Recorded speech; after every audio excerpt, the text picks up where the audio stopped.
welcome to SystemMagic. It's our Monday evening constructed stream. As always, we're your hosts. I'm Greg. This is Andrew, and today we're playing some more Modern because we keep losing in Modern, so we have to keep playing Modern until we do some winning. Andrew, is this it? Are we gonna do some winning? I think so. Okay, what are we playing in Modern? I think this is the best deck that I've tried so far. Whoa, the best deck that you've tried so far? Yeah, I did a little off-stream belchering. Wow. I mean, so I think it kind of is Living End. Okay. It's a great comparison. It's very accurate. Okay. See, the thing is, the reason Living End is broken was because, like, I don't want to say broken, I mean, it was, like, one of the best decks during the Miners era. Yeah. Is because, like, it just did this really powerful game-winning thing, and then it backed it up with, like, 17 pieces of free interaction. Yeah. And that's kind of how this deck feels to me. And much like Living End, the weird thing that you do puts some very bizarre constraints on your deck. Okay, yeah. Oh, hey, I think you forgot to include lands. No, I didn't see. They're right there in the lands column. Should we just add some? I can get some basic islands, or... They're right there in the lands column, Greg. Oh, I see. Okay. A land. But, yeah, so basically, like... I think the thing it does is really messed up. It's not like some glass candy combo deck. You can just play these kind of weird interactive games pretty often, and the deck's pretty good at winning them. Yeah, that's not going to help you at all. Quantity is what I wanted. Let's open this Moto chest. Thank you for redeeming open a Moto chest. We got this nice Anax and Cymede, Enduring Tenacity full art, and 5 play points. That's nothing to shake a stick at, Greg. Yeah. Anyways. I would never shake a stick at that Enduring Tenacity, Anax and Cymede, and 5 play points. Yeah, maybe I would shake a stick at just the Anax and Cymede, though. Yeah. We are rich, yeah. Alright. So, so basically, the fundamental strategy of the Charbelcher deck is that you put the Goblin Charbelcher card into play and then you activate it. Nice. That's a good sound strategy. In order to achieve this, the tools that you will tend to use will be Lotus Bloom and lands, in air quotes. Lands. Almost every game that you win, Lotus Bloom will at some point be on the battlefield. Is this new? Charbelcher? No. Not really, but I think it's good right now. Yeah. Okay, wait. Let me answer more Charbelcher related questions. Okay, first we're gonna crack this IRL pack because Dom redeemed Kraken IRL pack. Alright. It's an Aether Drift pack. It might have very valuable uncommon stock up. And, yeah, Brian, I saw. And like nothing else? Yeah. Okay, hold on. I think this is a backwards pack. Yeah. Oh, Bounce Off. CFT had that in their deck that they top 2'd with. Here's some. Why is it backwards? Sometimes packs are backwards, you know? Point the Way, Momentum Breaker. That's a nice one. Looks like no stock up. Okay, well, there's a Pyrewood Gearhulk though. That's kind of fun. Far less valuable than stock up. And a nice Howler's Heavy. Anyways, so let's talk about why I think Belcher might be the best deck in Modern. Thank you for which I do somewhat think. Pack. So here are some things about Belcher, which is going to boil down to I think it has good matchups. Okay, yeah. But let's discuss the details. Okay. So at most historical points in time, I mean, the reason people originally started playing Belcher is that it was good against energy. Okay. Eventually, energy decks kind of adapted to be anti-Belcher by playing, like, lots of Stonies and lots of Thoughtseize and stuff. Yeah. And they could do that again. But for the time being, I think it's good against energy. Okay. Because everyone's playing stock red-white, there are no Stonies anywhere. Like, basically, you could describe it as the energy lists aren't ready. Yeah. Which I think is true. But I don't know if they're going to be ready anytime soon. Yeah. All right. So then there's kind of the various combo mirrors, right, of the format. And in general, I would describe Belcher as occupying kind of a splinter twinny space where, like, it's sort of inherently good in all the combo mirrors. Okay. Because, I don't know, you're a combo deck with 8 free counter spells in the main. Yeah. And 4 more that cost mana. So, like, who's Terribad? You don't know Carl Satrap, Scourge of MTGO and member of Team Handshake, one of the greatest players of our generation. Well, not our generation, actually, the next generation. The generation below me and Greg. Nice. But maybe you in the chat, if you're watching this, are in fact of that generation. That I can't state. But anyways, basically, this deck, I think, is very good against all the combo mirrors. It's very good against energy. So at some point I started asking myself, what's this deck bad against? And I mean, I think the answer, there is an answer. It's not nothing. Okay. The answer, I think, is Prowess. Okay. Which people love Prowess, right? Well, yeah, but I don't think it's, like, horrible against Prowess. Like, the problem with the Prowess matchup is they're, like, a little faster than you. Their interaction is pretty good, you know. But, like, you have tools. You can counter their stuff. You know, you can bounce their creatures. Bouncing their creatures is actually very good. Yeah, that's true. Like, they play Slick Shot, have a big turn. You just, like, pay 1 and bounce it. It's actually pretty awesome. With which card are we bouncing it? Well, okay, so we have 1 Floodmaw in the main. Okay. And then the sideboard, we have 2 Snapbacks and a second Floodmaw. Okay. Snapback is like Floodmaw that costs 0. Yeah, that I know. So, like basically the way I feel is I'm not sure the deck has bad matchups other than Prowess. Okay. Like, I'm not sure what they are. For example, I'll name some other decks that are part of the format. You know, most people historically have thought that Belcher was favored against Amulet Titan. Okay. It's losable, but most people think Belcher's favored. Most people think that Belcher is favored against the various Neoform decks in the format because, again, they're combo decks and you have a million counterspells. What is this supposed to mean? I'm making a moose. Do Jogotha's people banned, not Greg. play the moose anymore? Jogotha's banned, Greg. No, not that moose. Catcher Moose? Yeah, The moose. I think no one plays Catcher Moose anymore. Not Jogantha. That's an elk, not a moose. I understand that this could also be elk, but this is clearly moose. Everybody knows. Some people play Black-White, but they don't even always play Catcher Moose in it. Okay. But I don't think that that's Calm a down, product Paul either. Green. Nobody needs that. So Thank you, Nicole. Thank you for recognizing my winner's shirt. This stream is unofficially sponsored by the Minnesota Frost, the Professional Women's Hockey League 28-25 champions. I think this is okay. Wait. And thanks Kirby Silver for the resub. So We always stream together. this is just a 2-person stream. It is a It's pretty 2-person straightforward. stream. So basically, I think that there's a chance Belcher's the best deck in the format. Okay. I haven't played enough to know. I'm not like committing to that claim. Yeah. But I think it's possible. To be fair, our last 2 modern decks, you said it might be the best deck in the format, and we had a combined 3-7 record. That's correct. Nice. Also, I think that the recent results of the format kind of back up this take. Yeah. Like, what I mean is, in the most recent Showcase Challenge, which has been the most significant modern event in recent history, Belcher was 2 of the top 8, which is the most of it copies of any deck in the top 8. Yeah. And there were 2 more in the top 16. Oh, wow. Okay. So, like... And these are... I know there's a red Belcher deck going No, these are around. all blue. Okay. I think the red version is a joke. Okay. The entire point of the deck is that it's a combo deck that has 27,000 free counters. Okay, I'm gonna time out DKSD Man for that comment. What? Wow. Well, that's rude. He's just being honest, about the stream. What? It's clearly my stream that you guessed on. Greg, he calls them like he sees them. It's a very reasonable statement. Okay. That any reasonable person would could state. Anyways. Enjoy your 100 seconds of being timed out. Besides, it sounds like you haven't read the card Goblin Charbelcher. It's really important that you read it. Yeah, that's Because it sounds like you do not know what the card does. Oh, we did meet at the SystemMagic meet and greet. That's true. Okay, so, should you buy the deck on site in Indie? I don't know. I don't necessarily think it's, like, broken. I just think it's maybe the best deck. So, honestly, I think really it's Tristan's stream and everyone else is a guest. Oh, yeah, nice. Tristan nice. only appears in his own Nice. stream occasionally. It's actually just a candle stream. They're just a bunch of candles, They were on different bingo teams. Nice. Anyways, so... See? They get it.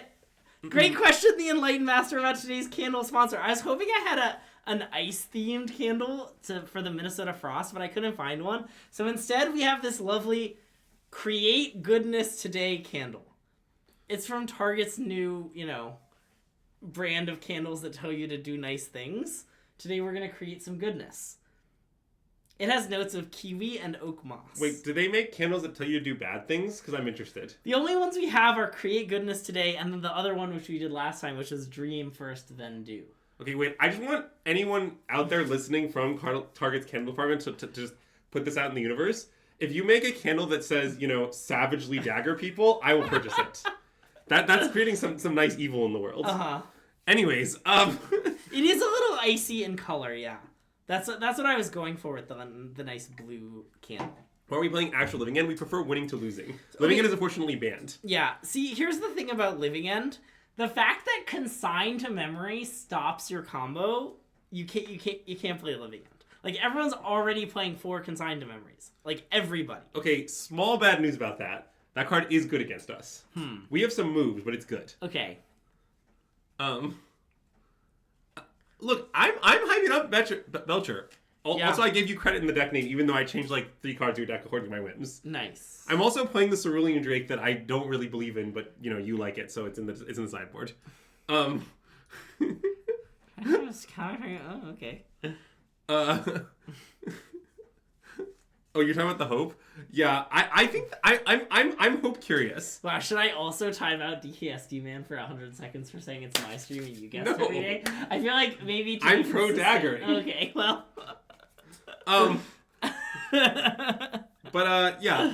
So yeah, I don't know if the Hope of Girper is actually good, but I think it's interesting, so I wanna learn more about it. Yeah. So yeah, I don't know what other notes I have about this deck. Oh yeah, I mean the main one is Carl. You should know that I refuse to not play 4-player Denial.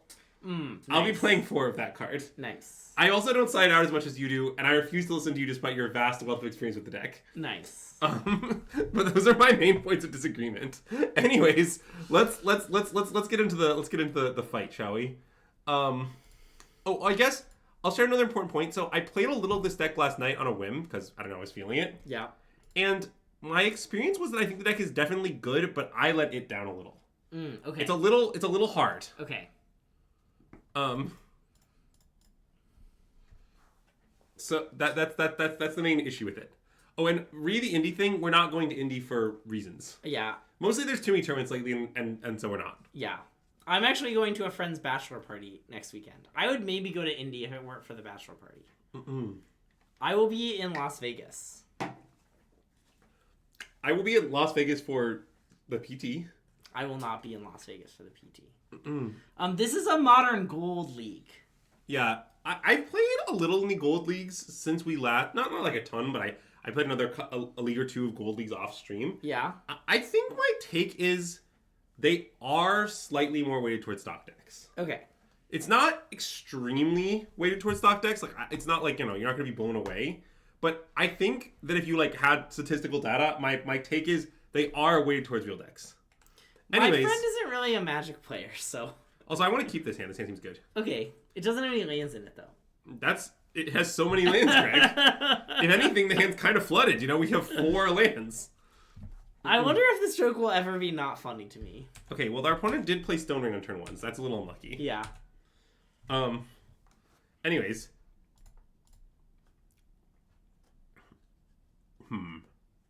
What I'm currently thinking about is whether... No, that's probably fake. Okay, let's play this.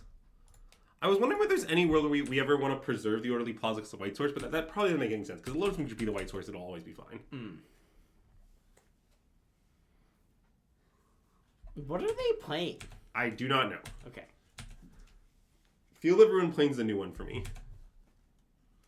Alright, well, you know what? I've often heard said that one good Lotus Moon deserves another. Yeah.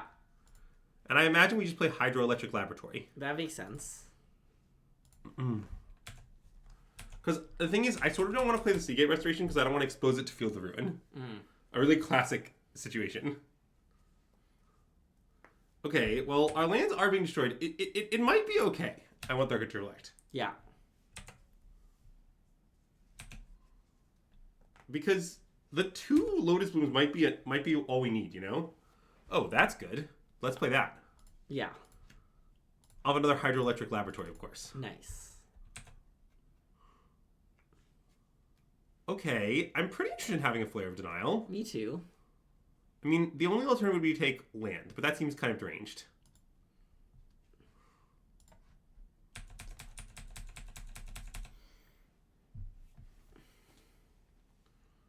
Like, we've got plenty of lands. I mean, they have plenty of Stone Rings, but we have plenty of lands. Yeah. The game has really reached an interesting situation, if I'm being honest. Uh-huh. What if you're being dishonest? The game state's pretty normal. I was hoping you were going to go with boring. Also, we should probably, like, consider doing Biz this turn, but I don't think we're going to Biz yet. We could Biz, though.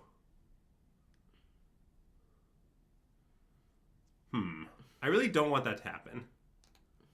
Let's decline. Okay. Their deck seems really hateful to our deck. Well, I think we might win this turn. Oh, I understand. Like, the comment that deck seems really hateful as we're beating them is like a little rude, if I'm being honest, Greg. Okay, so I imagine we should Tameshi and then do some biz. I mean, we definitely should Tameshi some. We don't have to Tameshi all the way, although we also could Tameshi all the way. Okay. So if we Tameshi all the way, what it ends up being true is like we'll have the 4 non-Tameshi cards that are in our hand, right? Yeah. And this land will be in our hand for 5, and then one more card will be for 6, and we'll cast Seek Out Restoration, right? Okay. Which will be for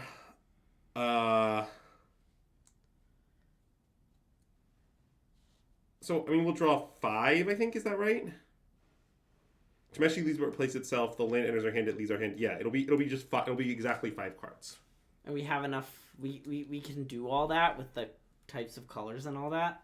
Well, yeah. Okay. The colors are trivial. Colors are never a problem. It seems like we should do it. Yeah, I was worried about that. Oh, I don't have wait, I don't have mana castigate? Is that actually true? Wait, I guess I should do more math. Hold on. Cause so I play the Tameshi down to 2 mana. That's and then oh right, yeah. And then the 2 and then each land is +2. Oh wait, I just factually not. Okay, good beats on that. I still would like to play Tameshi and draw a card maybe. We don't have 9 mana if we play Tameshi. Basically, we don't have 9 mana. That isn't true. Right. We have 6 mana, but we have 9 mana, but you need 3 of it to play Tameshi. Yeah. Yeah. Okay, you can think of it that way. I would think of it as we have 7 mana, but because say we have we need 10 to cast Seagate to get cost 7. Yeah. But anyway, so I'm gonna play Tameshi and then just probably buy back my list once to draw a card. Was what I imagine doing. That makes sense. I mean, it seems pretty good. Okay, I'm in. Okay. It could be bad, but I think it's probably good. And Min's not even here.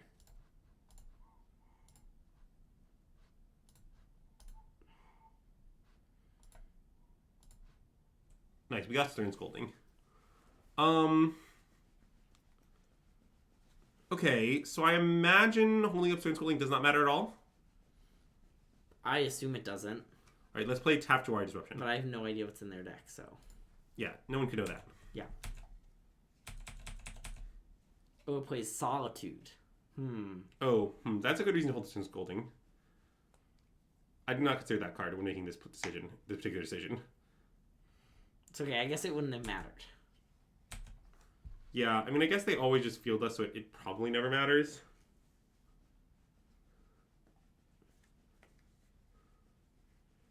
Fortunately, I don't have a 5-drop in my hand to fight over that. I guess I could Hydroelectric Specimen it. Nope, that's not true. You can only change target spells. I'm sorry, I've never read Hydroelectric Specimen before. And I will not apologize for that, if I'm being honest. You just did. You said, I'm sorry, I haven't read it. I will not apologize for not having read Hydroelectric Specimen. Okay, well.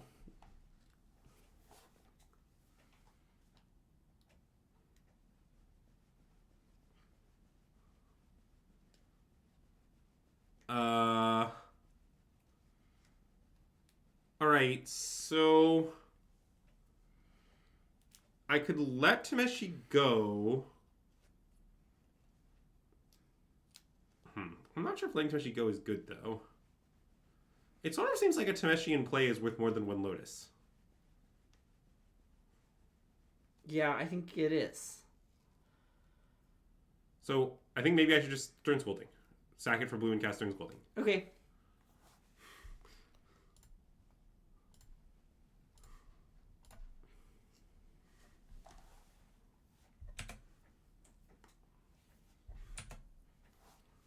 This is going to be a really weirdly strange game. Yeah. Okay, so I don't have an untapped light source, unfortunately. No Razor Grass Ambush here. So I guess I'm going to play a land and then bounce it and draw a card. Yeah, that makes a lot of sense.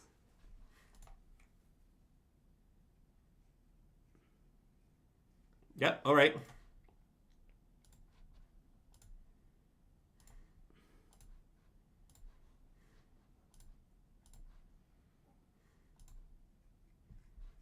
Oh, you want to have it the 5-drop authority for the next Solitude? That is reasonable, yeah. Alright, pass. I imagine. Yeah, I think so. Very normal game state. It's okay, next time we can play a land and bounce it to the other Lotus Bloom. Don't worry, there's a few flaws with this plan. What's the reason we make Tameshi activations? The text of Tameshi. It's a good reason. Yeah. Okay, that's very good. So we can just kill them, right? Do we have enough mana? Well, we start with... Oh no, we're one short. Damn. Being one short is kind of brutal. I guess we're just one short, though. Right? Yeah.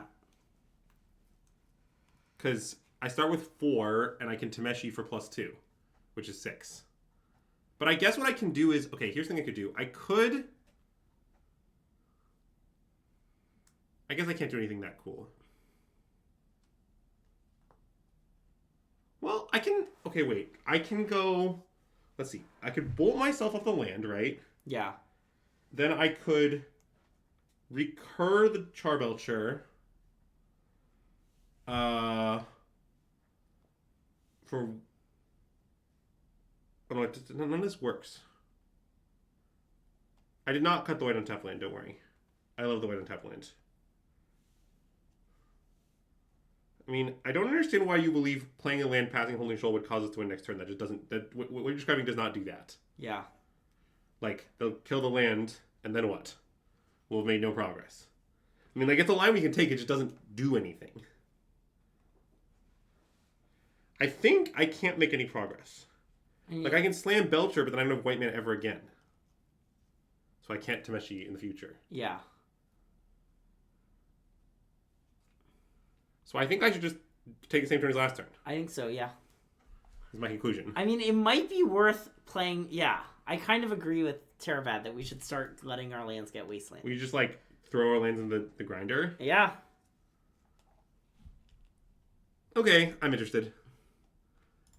It's quite bad. Oh, the Razor Glass would win here. What? Oh.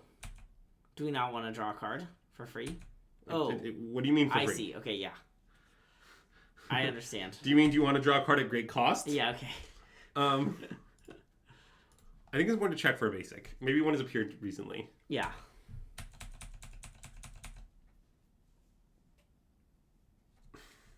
Great question, Shadow. Let's send about today's candle sponsor. Today we have this lovely Create Goodness Today candle with notes of kiwi and oak moss, inspiring us all to create goodness today. Okay, that might change things. I would like to play that, I think. I would like to play that. What does it accomplish? I don't know. Okay, so you're gonna like play Sync to Super untapped. Highly interesting, but yeah. Sure. And then I'm going to sack it for white, play Philology, and bounce my... Or I'm going to sack it for white, bounce my land, and then play Philology. Okay. I think so. I don't know. I mean, one thing it might get us is a counter spell. Like, I don't know. Do you think their deck will ever do anything? I guess I'm skeptical of the premise that their deck will never, for the rest of the game, take a meaningful game action. Yeah. Yeah, I guess I don't know what their deck does, so it's hard. Well, I mean, none of us know that. Don't get me wrong.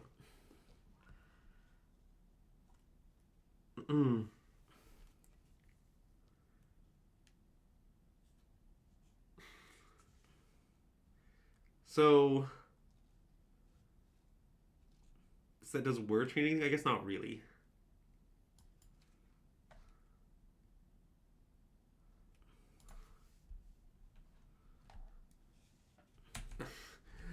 I mean, no, it's fine. We found Razor Glass Ambush, the best, Nice. the best card in our deck. Nice. In this situation, in this very normal and hinge situation.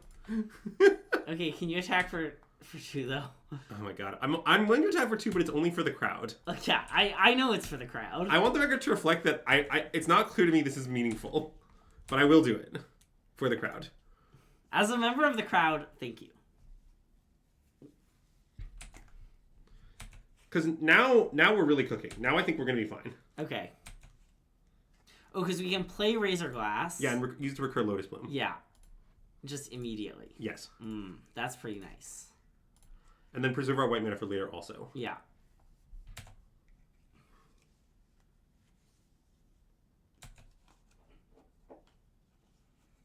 You wanted to cast Belcher? I was sort of planning to do it all at once. Maybe that's wrong.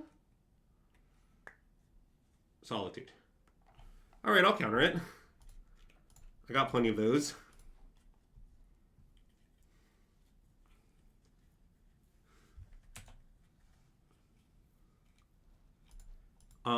And I guess attack with 2 and pass. Sure.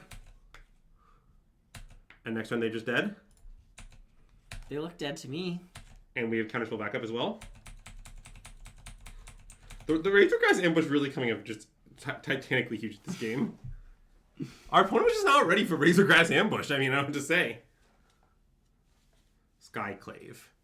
So that will get rid of my Tameshi. Or a Lotus Bloom. Oh. Okay, let's counter it. Yeah.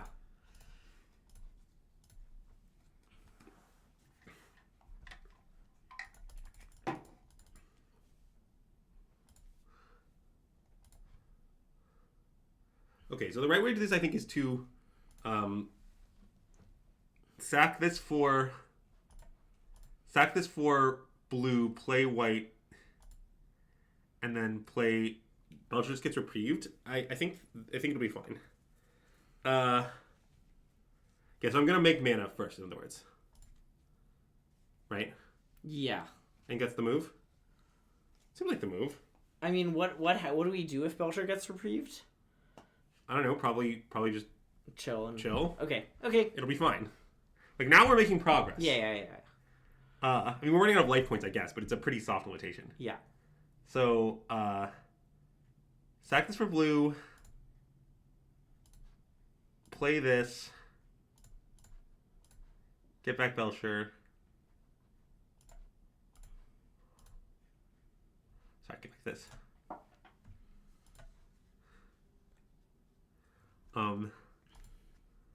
Sack this for blue again, I suppose. Play Belcher. Nice. Okay, they died. Nice. Alright, well, we appear to defeat a deck that is basically dedicated to beating us in game 1. Okay, that's kind of nice. Well, because, see, it turns out that a crucial advantage we had is that our deck is good and their deck is bad. Alright, so let's talk about some of the tools we need to win this matchup. We're definitely gonna need the Mountain. Yeah, Mountain seems very good. An interesting card we consider is Harbinger of the Seas. Okay, good. I was about to ask about it. Yeah, its purpose is that it stops any further lands from being destroyed. Yeah. Like, it's a really nice purpose. It seems like we might need Harbinger of the Seas. It's kind of good. I don't know. Yeah. Okay. So we'll consider Harbinger of the Seas. We also might need stock up because it's for the grinding matchups. Okay. And this does seem like a grinding matchup. I hate it here. I don't know. Maybe cut these cards that do nothing. Yeah. Consigned Memory. I don't think Consigned does much, right? Or you think they have like Karn? They could have Karn. Well, they do seem like a Karn deck. Okay. We maybe want to Consigns for Karn. Although this is like strictly better Karn. Yeah, I agree that I like that it's there to keep. Oh, my favorite card there. Force of Negation. Let's see. I probably want to cut the what do you call them? The bad free counter, Disrupting Shoal. Okay. Because it seems like it's extremely hard to counter their mana costs. They're 2-mana creature. Their deck has Leon and Arbiter in it. Okay, that's news to me. Wait, are they discussing Thalia? What card are they discussing? I don't know.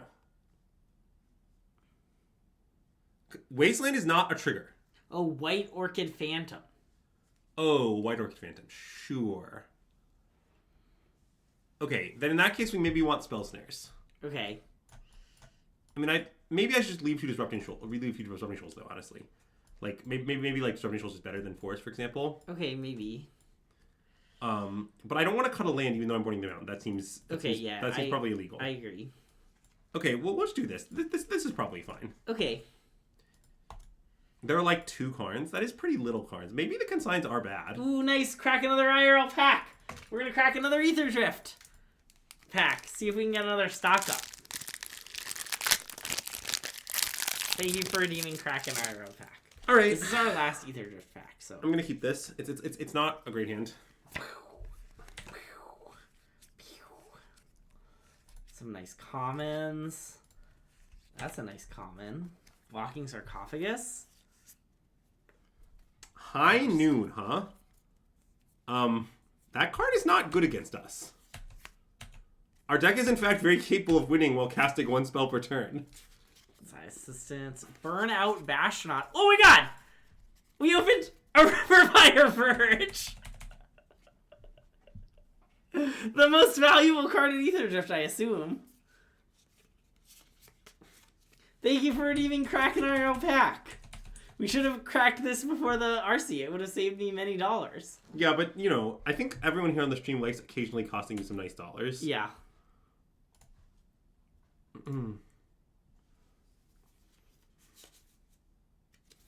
Anyways, look at that land we just got, opponent. That's one more land we have now. Yeah.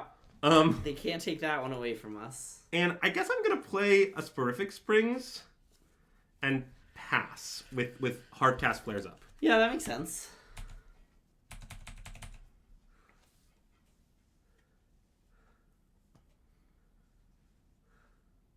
Yeah, I mean, they aren't the most up, I guess. But, yeah. You know. Maybe our life point mod 3 is too valuable? I don't think that's true, but, I mean, I can't swear to it. I'm going to shot again. Yeah.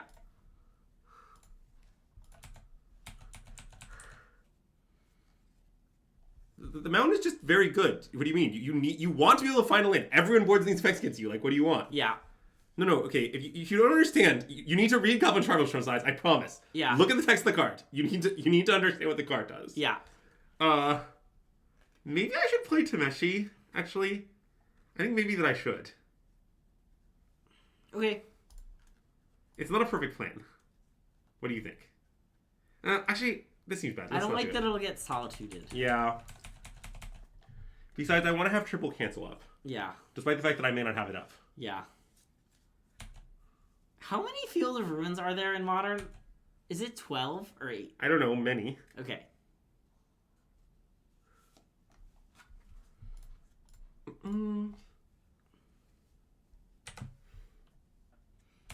Nice. Love to hear that, Evan. The Office? What hour is it where you are? You must be in quite the time zone. Okay, I'll take Sink to Super. I think we need land. Yeah, I agree. This one I will play tapped.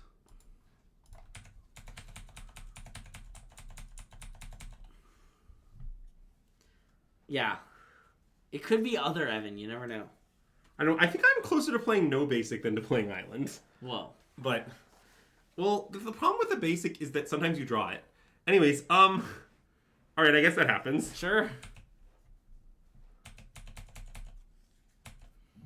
Let us know in the YouTube comments below if you are an Evan.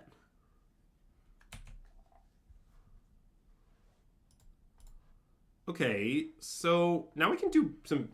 Oh. I see. High Noon prevents me. High Noon is getting me. Meh. Alright, well... Sounds like we're gonna suspend again. Oh no, we can't do that either. Why not? You can't suspend if you can't cast a spell.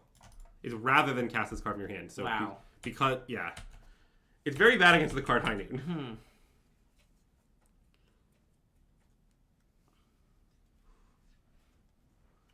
This game I'm not optimistic about, given the current game state. I wasn't optimistic about the last game, and we managed to win it. Yeah, I understand. This one's going much worse.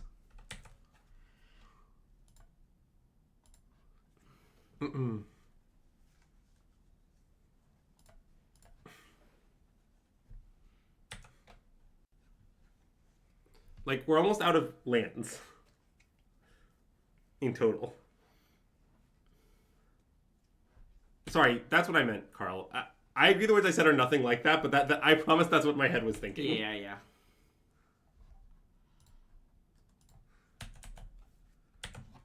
It's unprovable, but it is true. Okay, we're going places. Any places in particular? the Stone Age. Mm-hmm. I decided 2 flares might be enough. Yeah. Whoa, that is wild. That if you Teferi plus, you can suspend sorceries on their turn.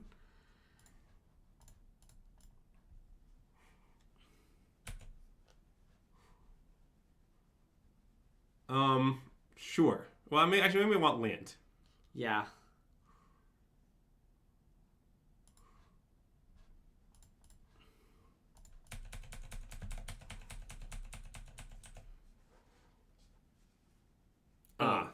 Right. I forgot that they could. I did not realize this was on red at any point. Okay. Well, that wasn't great. What did we learn? I think what I learned is I'm not going to play this card. Okay, I like that. Let's play some spell snares. Okay, I like that. I mean, I guess it's still complicated with their better or worse than Disrupting Shoal, but I really don't want to put in like an actual bounce spell for High Noon. That seems so bad. I agree. Like it could do something at some point, but it's just the most embarrassing card of all time, is the thing. Let's do this. Okay, I like this.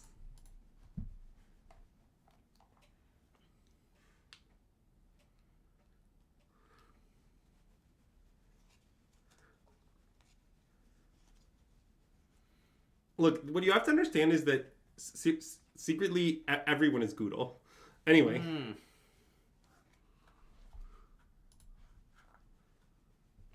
If you squint. Alright, I want to keep this. Okay. It has some flaws. I mean, do you not want to keep it? It sort of seems like having Lotus Bloom in our hand is quite important. I agree. So what's your plan? We're gonna like suspend Lotus Bloom and play land. Okay, keep. I don't know. I mean, certainly my logic is heavily based on contains the card Lotus Bloom. Yeah. But I just think that's a really important fact about hands. Yeah.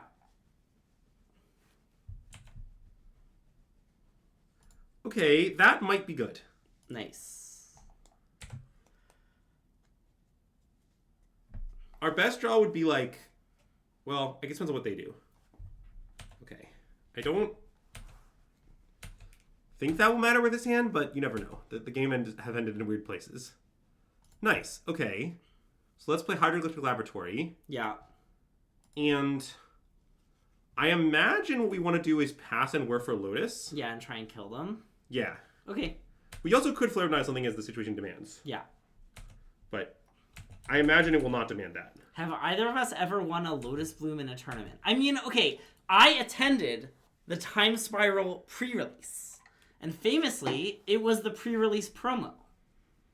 That is pretty famous. And so, I guess, yes is the answer. I mean, everybody who attended the tournament won a Lotus Bloom in a tournament. Wait, I would not say that's true.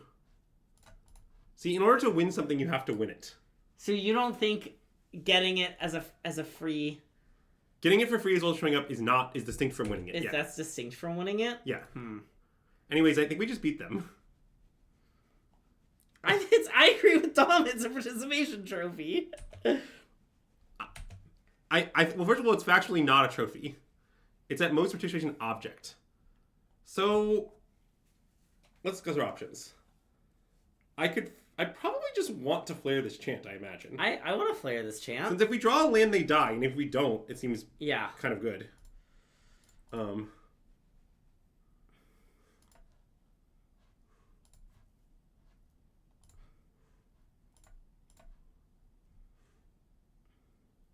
So, one weird thing we could do is we could play Belcher. It's kind of a plan with flaws. Okay. I sort of do not think we should do it. What are the flaws? Well, they might Stone Rain us with any of their 100 Stone Rains. That's a good point. Okay, I see the flaws. It's a substantial flaw. Okay. Don't play it. Skyclave, March. Okay, yeah. I mean... it's good against, like, Reprieve and Orum's chant, you know? Yes. Well, but there are some cards it's good against. And also, our Lotus, we currently have Lotus Protection plan available to us. Yeah. Which is nice. This is fine. We don't need we don't need the lands where we're going. Yeah. Do you want to discuss where we're going, by the way, with the chat? No, I think they know. Okay. I would have guessed there, though. You would have yes? Gotcha. Yeah. That's why, you know, I'm the system, he's the magic, you know what I'm saying? Mm-hmm. Anyways,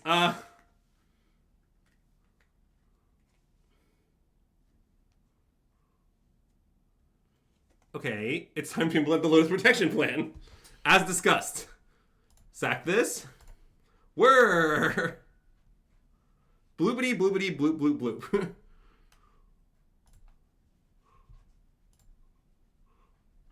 Alright, let's play Goblin Charbelcher. Conveniently, our mountain is already in play. Yeah. Thoughts? And that, chat, is us beating what is essentially a dedicated hate deck with Blue Belcher. Which obviously isn't a hugely important part of why the deck is or isn't good, but I do think what it shows is, like, the deck is kind of fundamentally strong. Yeah. Is Goblin Charbelcher a card of Fireball's type? Yes. Great question. Thanks for asking. What the hell was that? That was fucking nice. This is what it was.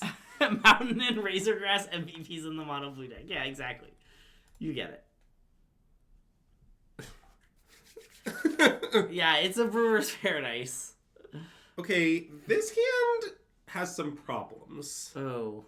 I mean, it might be a keep. I mean, so, like, what it has going for it is it has Tune to Philology with Flare of Denial. Yeah. And then you can whir for Lotus and have Tameshi Lotus. Which still isn't, like, checkmate, but, like, it does stuff. You know? Like, I think this is a keep, but it's debatable. Okay, It's not, like, obvious. I kind of agree that it's a keep. Okay. Like, if you assured me it was a mulligan, I'd believe you. And depending on the matchup, like the way you match this as a mulligan. Yeah. But I think I would keep it in the dark. It's borderline. Definitely, if we're playing against 8 field again, this is a pretty bad hand. But okay, I would like to state that I've played a reasonable amount with Belcher. The question is this matchup like 8 field describes approximately 0 decks. Approximately. Is the Tim gets it, you know?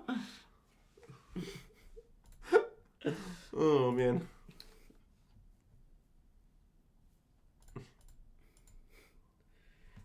Oh, sorry, H-Bang, I didn't make the joke again. Andrew, you kept a hand with no lands!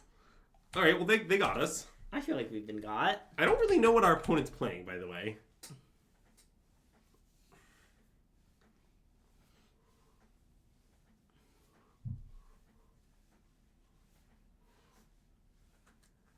Oh, Frog is a reasonable answer. That is a good shout.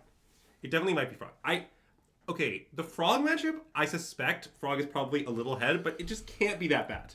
You have so many cheap counters that counter the Frog. Yeah. But to be clear, that doesn't mean it's good from this situation. Yeah. So what do we want to do here? We probably should resolve something of consequence. Okay. And I guess I kind of imagine that thing is just playing Tameshi? Okay. Are we worried about Tameshi getting pushed? Well, yes, but what do you want to do with that? I mean, do you want to go get a Lotus Bloom and then play Tameshi next turn? Okay, play Tameshi. Yeah, like, it seems like I should just play Tameshi. Yeah. But, I mean, the situation is bad. Yeah. I mean, fundamentally, okay, here's how I would describe the Frog deck in all matchups. The Frog deck is generally good against most decks when Frog is in play. The only problem is games where you don't draw Frog, Frog is removed, Frog is countered, or any of those scenarios. Yeah. In other words, the problem is that that's less than half of games. But, like, it's definitely good for Frog when Frog is in play. You like the whir? Well, I'm sort of worried the whir doesn't, like, do anything. But maybe that's the move. I'm definitely not confident. Like, again, I really like that Into Frog our deck just has a bajillion ways to counter Frog for 1 or 0 mana. Yeah. Like, on the play, you can even go, like, turn 2 Guy, counter the Frog. Yeah. But, like, that doesn't even think back to favorite, and probably not Frog, just a terrible deck. Ooh, is there a number greater of 4 than frogs you could register where it'd be a great deck? That's such a good question. I mean, probably yes, but I'm worried the number is big. Like, what if my response was like, yes, it's 9? Nice. I like 9 frog. 20 frogs, 4 Cavern of Souls, name frog. Unfortunately, I'm worried that casting your other spells is going to forbid Cavern. Yeah. Like, you might think it's all set with the Caverns, but I think it's not all set. So, they could have Spell Pierce, but I sort of want to recklessly whir into it. I guess I want to attack for 2 first. Okay.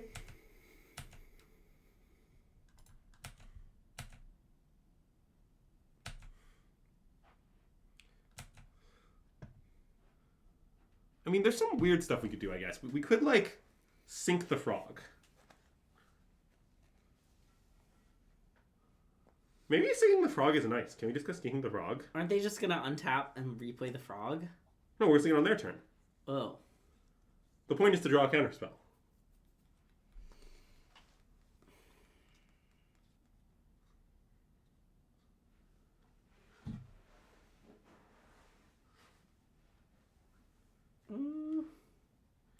I mean, maybe we should whir. I guess not that much stuff counters the whir. Yeah. Like, they need Spells Pierce or Fawn.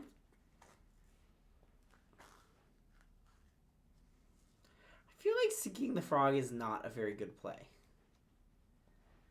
Also, I feel like if they have Spell Pierce or Fawn, they'll just counter the sink. But that would be mission accomplished. Well, you say that like it's a bad thing. Yeah, I guess that's true. But I don't know. I worry they have many counter spells, but okay, maybe sinking the frog. I think sinking the frog is nice. Okay. I think we should live to fight another day. You know. Okay. And I am gonna play Bane Coast, even though it does have some value as a spell to cast. Yeah. It's sort of like casting Mind Rot. Ooh, is there a number of psychic frogs where frog tribal cards become good? That's a nice question. Oh. So now I could wear to force the Fawn. Or I could bounce the... I probably... Wait, I think that maybe now...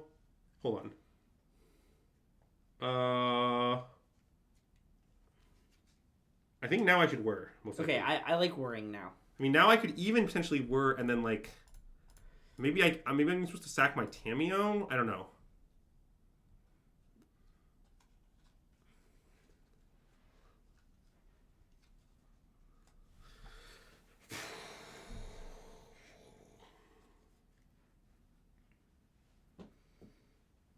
Kind of seems like we should sack our Tameshi. Yeah, it kind of seems like that to me too. Let's do it. Okay. It's not a perfect plan.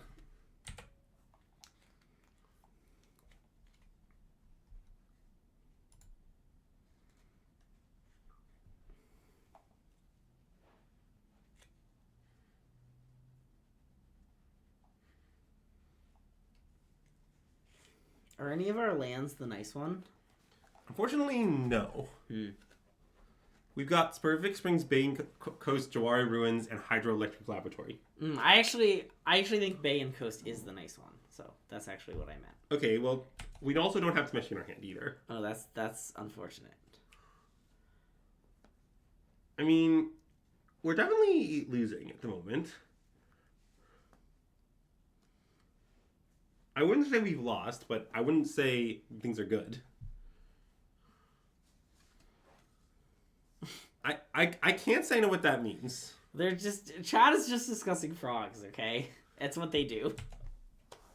That's a nice quote. Where's Mr. Catfish to add to that quote list? Wow, they're just gonna grow their frog right into my bounce spell? Elementary mistake.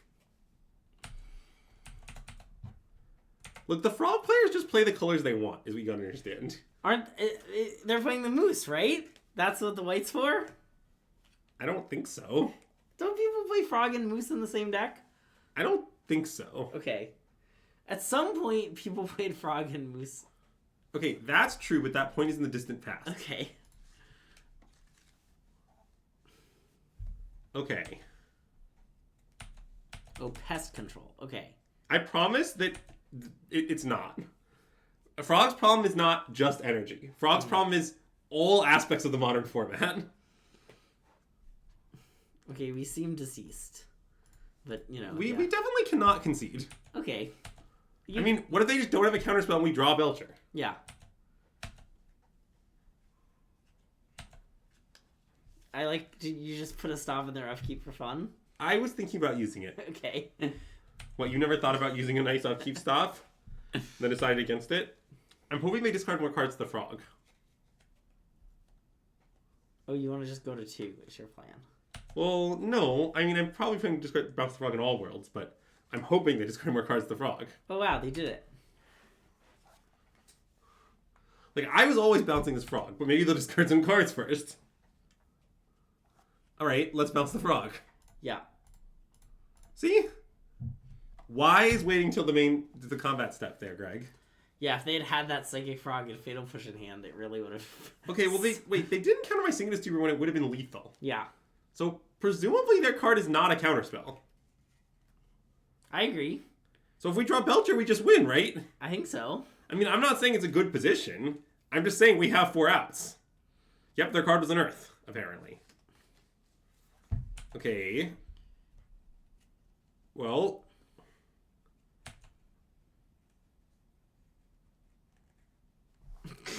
I mean, the fact they cycle Earth and didn't play Frog is a little bit concerning. Yeah, I guess that's but obviously we have no moves. Yeah. So... I mean, that probably is good to bluff here. I guess I would be clear. Yeah. I mean, I don't think they're bluffing, but it would be right to bluff here is my guess. All right, we died. Drew it? Yep, sure did. Brutal. I guess we drew it, huh? Yeah, I'm not sure we get to complain. Yeah, fair. Okay, so... I assume this is a matchup where the hopes are good, right? This seems like a nice Hope of Giver matchup. Okay, is Snapback good against the Frog?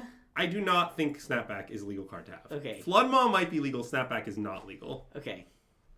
I think we want, like, these 4 cards is what I imagine we want. Okay. The question is how we make space for them. I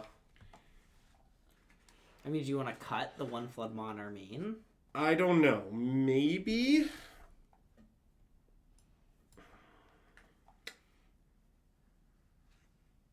Maybe some Disrupting Shoals? Well, I mean, that isn't crazy, but it's kind of weird. I agree, it's kind of weird. I mean, I assume Carl would board out all his Flare of Denials, as he does that in all matchups. Okay. Flare has looked a little bad. That last game where they, like, countered our creature and then we couldn't Flare was, like, kind of a disaster. No, we do not want Graveyard Hate. We don't care about their Graveyard. They can have Oculus, they can have Unearth, that's all fine. Yeah. Think you want Force? What are you trying to force? Carl, would you cut all your Flare of Denials? That's my real question for you.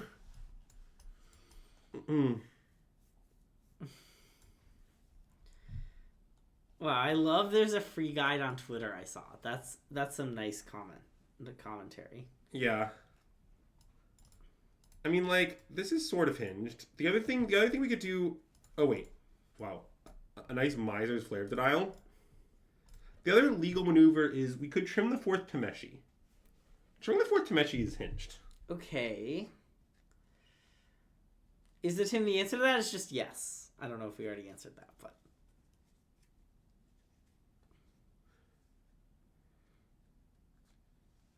I don't know.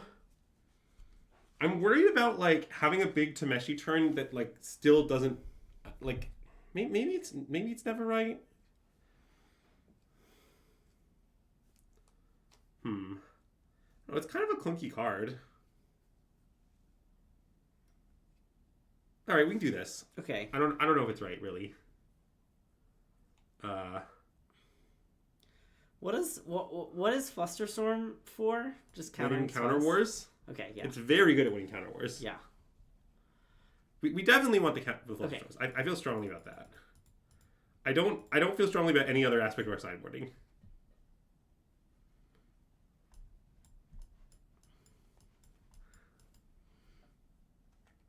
So all our lands are tap lands, and we don't have the thing. No, this hand's very good though. We've but built it seems their... good. Yeah. I want to keep. None of those are problems.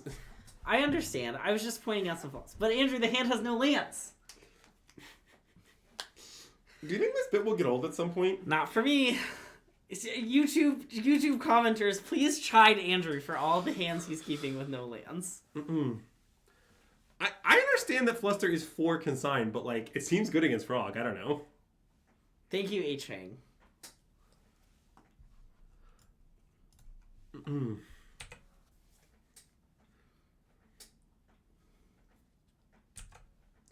Also, does Frog also not have consign? I assume they just do, right? Maybe they don't, but the Eldrazi match is bad for them. They gotta, right? They gotta.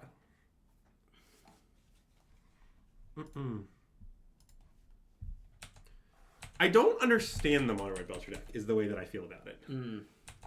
Like, my goal in the modern format is not to play a Glass Ken all-in combo deck. Right? Like, I have higher aspirations than that. Also, if that were my goal, I'm not sure Mono-U Belcher is the best version of that.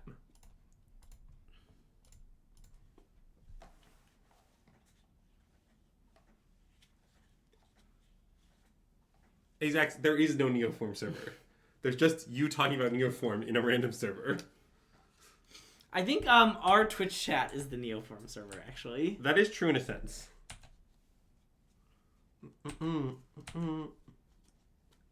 Alright. Let's Thundertrap Trainer. I agree.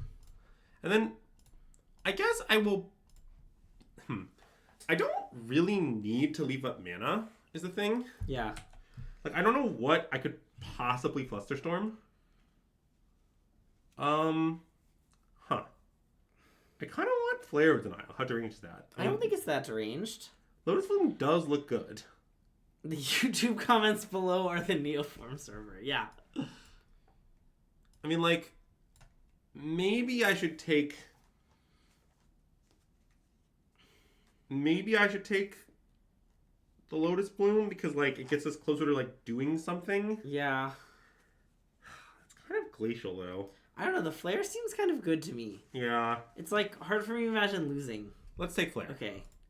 I guess maybe since it's face up, they're just gonna, like, kill our thing. But they don't have kill spells. I mean, they do, but I don't know how many they left in. Well, yeah, sorry.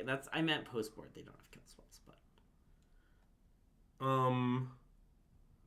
I'm gonna play this also. Okay, I like that.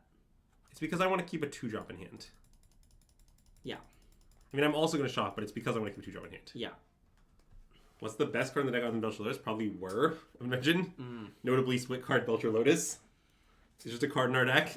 Force of Negation, the one of in the sideboard. That one's a pretty good card.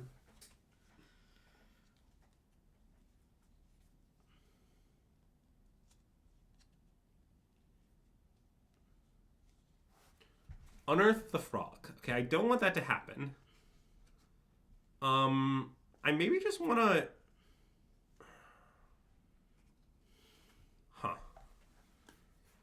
The thing is, I kind of want them to fight. Because then you can Flusterstorm? Yeah.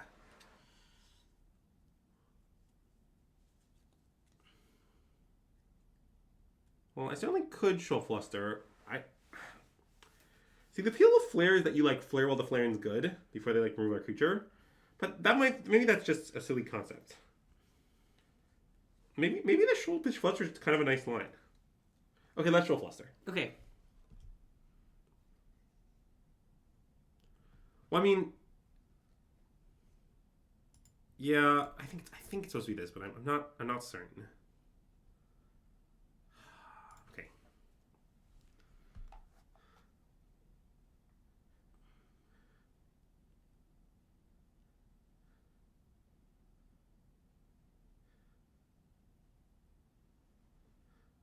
Okay.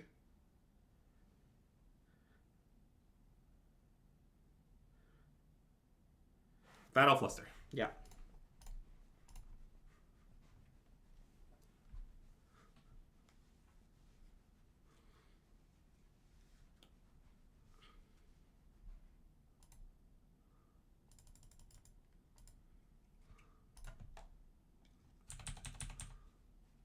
Can the deck win if they don't have Frog?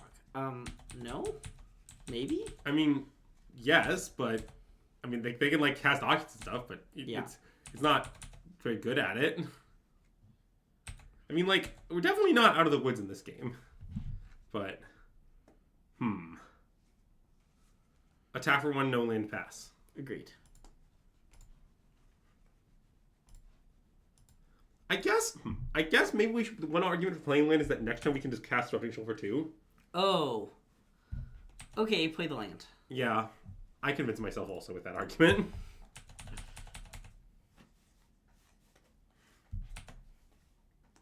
The deck can certainly win if they do have Frog.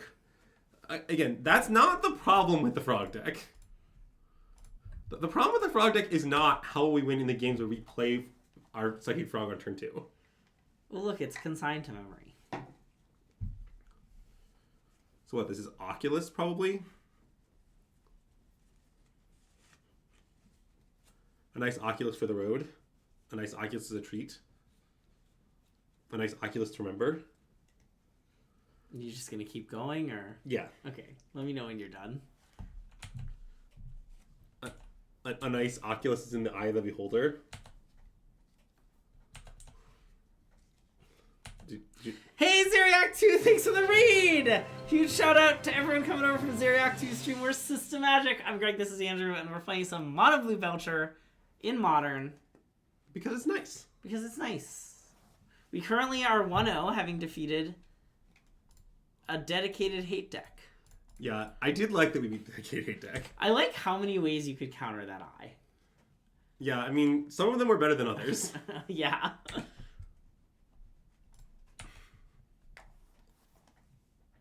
I mean, our 1-2 drew a card and their 1-2 didn't, so scoreboard. I mean, our situation in this game is definitely fine. It's not awesome. I agree.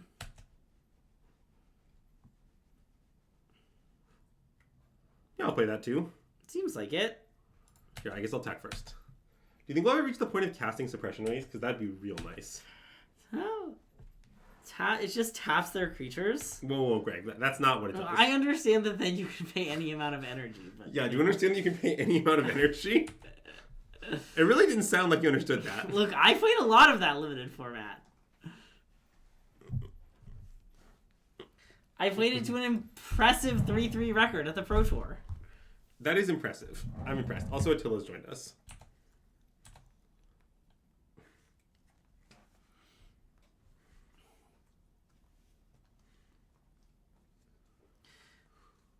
Nice. I mean, in Limited, you often paid a lot of energy. Oh, the host of the stream is here. Yeah, it's Attila. Yeah, the stream is so successful, he likes to mosey in late. Yeah. You know, as do the other hosts. Whoa. Accurate shots fired. As does one of the other hosts, me. Are we going to Vegas? I am not going to Vegas. Exactly half of us are going to Vegas. If you count Attila, exactly 1/3 of us are going to Vegas. That is true. If you count Charmeleon, exactly 1/4 of us are going to Vegas. Unless you're bringing Charmeleon. I'm gonna love with you. I do not count Charmeleon. Okay. Why not? I feel like relatively self-explanatory reasons.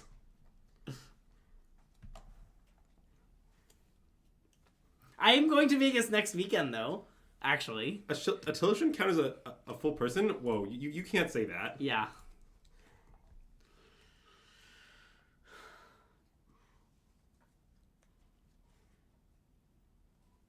Nice. Okay. I was really worried that they were going to counter back. But it's fine. Give Disrupting Shoal. What's going on in Vegas? When is the event? It's in like oh, right. Disrupting Shoal X equals 2. Oh, nice. Okay. In Vegas is in like a month. Also, I'm not casting this because I think I might want to find Charbelcher with it. Yeah. So to do that, I need 7 lands, I guess?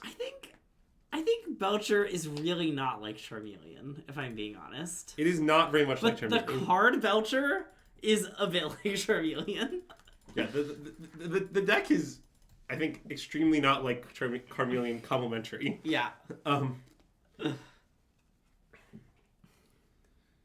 Yeah, I think if you give them a trench coat, then they count as a full person. Yeah, definitely. Also, they're rats. Please respect their names. Yeah, Goblin Charbelcher Unlimited is a lot like Charmeleon. Also, is Goblin Charbelcher Unlimited like broken? I don't think so. I know that a friend of the stream, Sam Eilenfeld, had it in a mystery booster draft, and he said it was incredibly good. Well, I mean, I don't think it's bad. I don't think it's. I mean, it costs 7 plus 3 per activation. Yeah, I guess so. It's just very hard. Oh, I'm gonna play this. Yeah. Okay, but you're attacking first. Yeah. How are we not tired? I don't know. How are you tired? This is just what we do. I don't know. You consider that not everyone is on exactly the same sleep schedule as everyone else? Are we going to Indianapolis this weekend? Okay, I'll let that happen. Yeah, I agree. No. Yeah, in a word, no. It's see, we're not going to be there because, you see, we don't want to. Mm-hmm. It's for a very complicated and detailed reason. See, it's because sometimes people are like, Greg, would you like to play in a modern Magic the Gathering tournament? And instead I say, no. I would like to do something else with my free time, thank you. The modern format is definitely not in the greatest place it's ever been at the moment.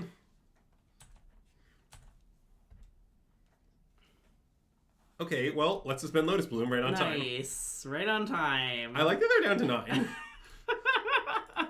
9. We've got a lot of very slow clocks doing.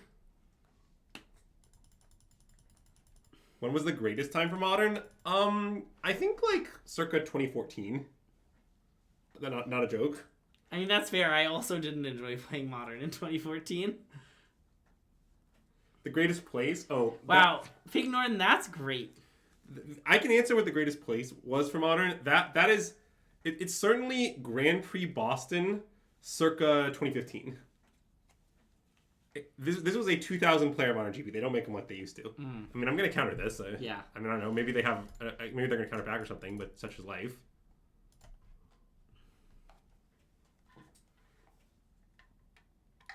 Whoa, Charbelcher was in Bro Limited? I didn't even know that, and I'm a lover of Bro Limited. I mean, I guess you're more of a fighter of Bro Limited now. Okay, our clock has a real problem. What problem? I mean, our killing them in I think 14 minutes is plenty of time, Greg. Oh, okay. 14 minutes. Oh yeah, we're kicking this. Oh, definitely.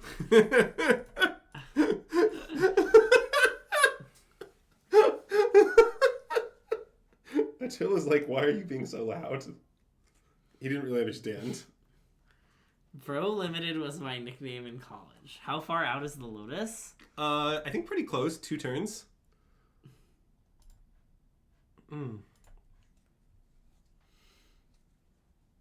Are they consigning it? Is that what's happening here?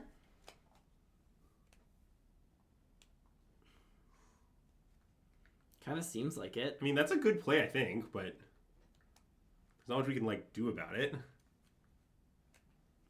Me keeping the Lotus on my person at all times is dangerous, because you see, sometimes I fidget with magic cards that are near me, and I destroy them. And if I accidentally destroyed the Lotus, it would be really bad. As it's, you know, valuable. Unlike this walking sarcophagus that I've destroyed. That is not valuable. Do you think chat needs some nice Attila facts? I mean, they don't need them, but it sounds like they're gonna get them. Yeah, that's what I was asking. Chat, what you should know is that, see... That's a great question from Ace-X.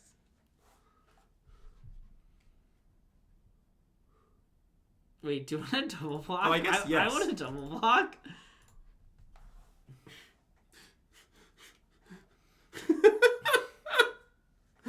Look, if they stop printing Magic the Gathering cards and Walking Sarcophagus goes up to a whole few dollars, then I've just thrown some dollars in the trash. Well, are they going to bounce our creature? Because that'd be really good for us. Any bouncing our creatures? No.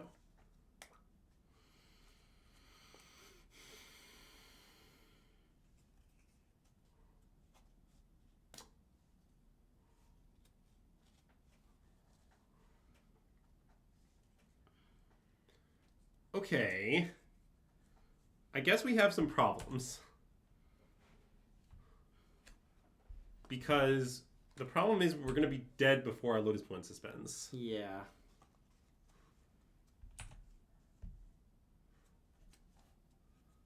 I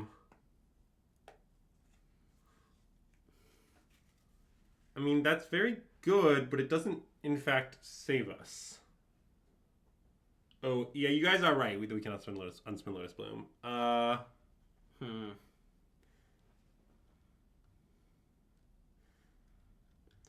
Okay, I have a plan.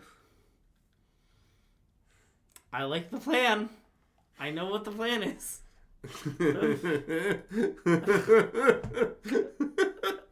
Brian also knows the plan. Oh, no. We will certainly not be worrying for Lotus and passing. That line doesn't beat nothing. We just died of combat. Yeah. We need to block. This line beats nothing. Yes, if their card in hand is blank and they draw a blank, we will win. And we draw an untapped land. Yeah. It's a plan with a few flaws. I think we're going to win. Is this why Hope of Gyarafor's in the deck? Yeah. I want to be clear that I think the Hope of Gyarafor might be bad, but I want to give it a chance, you know? Wow, good point, Brian. There's no lands. A disaster. Greg, what would Tilla have to say about that? I don't know. Maybe he'll let us know in the YouTube comments below. I don't think Attila can, reach a computer to type things. So, I don't think that's likely. I guess I'll chump one of these two. You should definitely chump one, in case one is Oculus. Yeah. I mean, if one of those Oculus, they really should have worked it up pre-combat, I imagine, but... Why? Doesn't it not change anything? No, it does, right? Because dealing us 3 points damage means we can't shock. Oh, yeah, good point.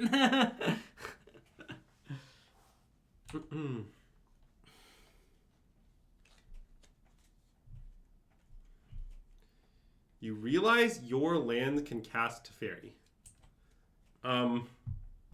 Okay, can you whir for Teferi? I don't understand. We play 4 tutors that can find this card. Also this card does some things that Teferi doesn't do. Notably, you can use it as Overim's Chant.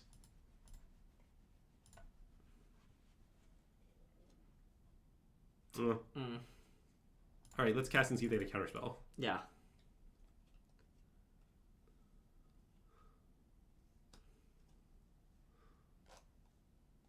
Maybe they'll concede.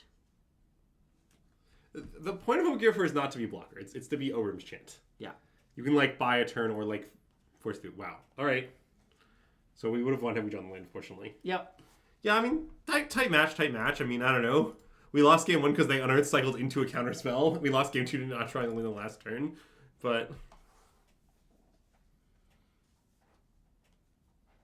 I also think the claim that your deck can cast a fairy is not very easy.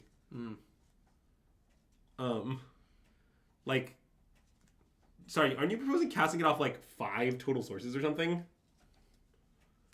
5 is not a lot of white sources. That was definitely Hope of Gyarafor. I want to be clear. Oh, another one regarding Hope of Gyarafor is, are you worthy to recur Hope of Gyarafor with Tameshi for what one would call the hard lock? Can you actually? I mean, yes. Nice. But, don't ask me if it's good. Okay, I mean, this hand is extremely fucked up. Yeah, let's keep.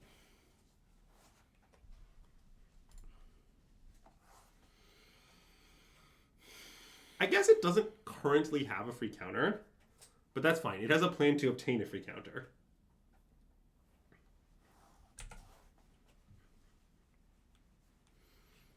Afing, what is with you in thinking that a messed up hand would need lands? Oh, shoot, Andrew, you kept a hand with no lands again.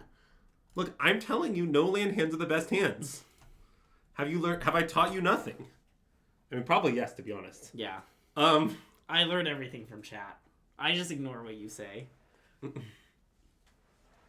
And I also learned from the YouTube comments below. Especially when they're subscribers on YouTube. Okay, let's see what they cast here. Alright, I maybe just want to counter this. Kind of seems like we should counter it. My general strategy against energy so far has been if it moves, you counter it. Yeah. Goodbye, Bane Veil.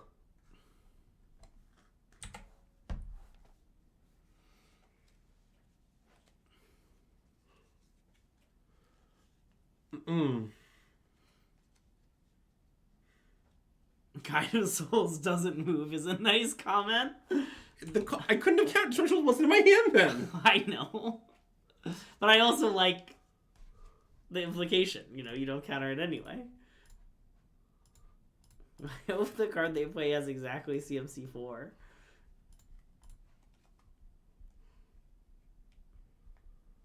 All right, let's consider options. So the card we want here could possibly be Razorgrass Ambush. And the idea is we might want an untapped land, but we also might want to counter their thing. Okay, I have a problem with using Razorgrass. I have bad news about trying to use Razorgrass Ambush to counter a thing. I see, good point. That's a reasonable problem. Okay. Okay, but I still might want to take it. I mean, I guess maybe... Don't you think if you want an untapped I guess I just want land, Sink you into should just Super, take Sink? yeah. Yeah. It kind of seems like we should just take Sink into Super.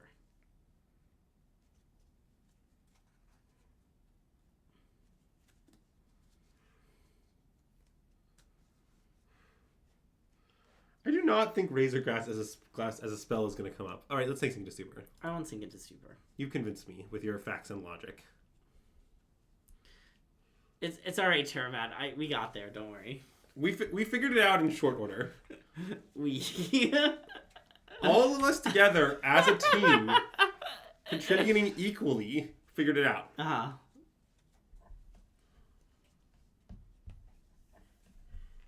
I like that this deck Thundertrap Trainer casts full impulse when there's a battlefield. Yeah. No restrictions. Thanks, Terribad. That's what we're here for, you know? It really makes the dream work. I have no plans to counter this, I think. Okay, that's fine. I mean, maybe that's wrong. I don't know. The land 4 that's untapped is pretty fucking good. No, I think the land's good. Okay, this resolves. Yeah, the problem is that a story famously doesn't move. Like it's a story. It's not an animate being. Yeah, you know? the mirror just nothing like breaks the mirror. The mirror just kind of shatters. Yeah, exactly. You get it. Anyways, I'm gonna play Inundated Archive. Nice.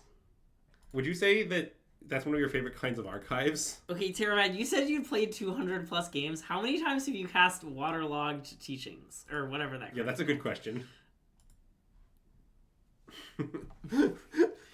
We need to ask you some important questions about waterlogged teachings.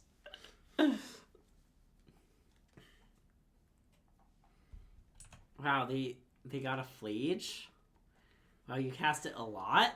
That's nice. I mean, so do we have to counter the Flage? We need to do a little math.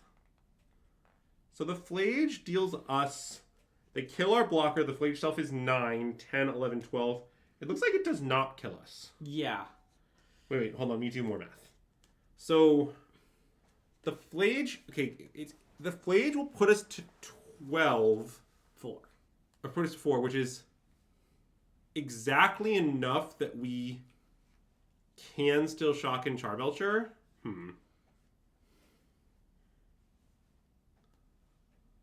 So the only problem with letting them have Flage is we will die to Galvanic Discharge. But I guess then I can just Disrupting Shoulder, Galvanic Discharge, pitching spells down, and I still win. So I think it's fine for them to have Flage. Let me double check my math. Yeah. So I believe it puts me to 4. Yeah, I just want to double check. So they kill this. They attack for 6, 9, plus 3 is 12. 16 minus 12 is 4. Yep, okay, I think it resolves. Yep.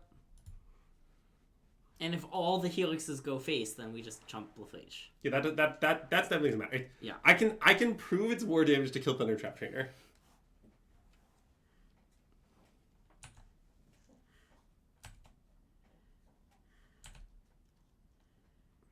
They saw the line on that.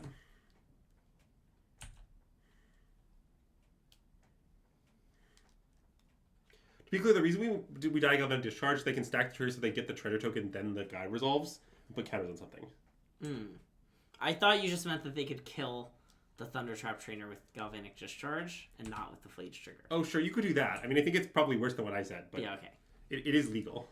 And that would just put us to 1. I mean, I like that they have 1 mana and we just have Shoal for 1. Yeah. The Shoal for 1 is definitely huge here. All right. Cast Lotus Bloom. Nice. Now we have Flare of Denial, not backup.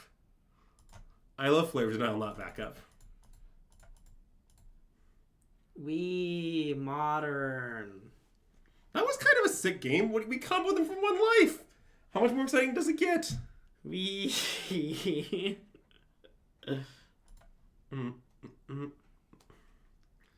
Yeah, but that will never happen. Energy players love Overwhelm's Chance. There's nothing they love more. All right, it might be time to discuss my innovative sideboard plan for this matchup. Okay. Which is, so you see, I strategically removed all the good cards against energy from my sideboard. Okay. And my strategy is to not sideboard. Nice.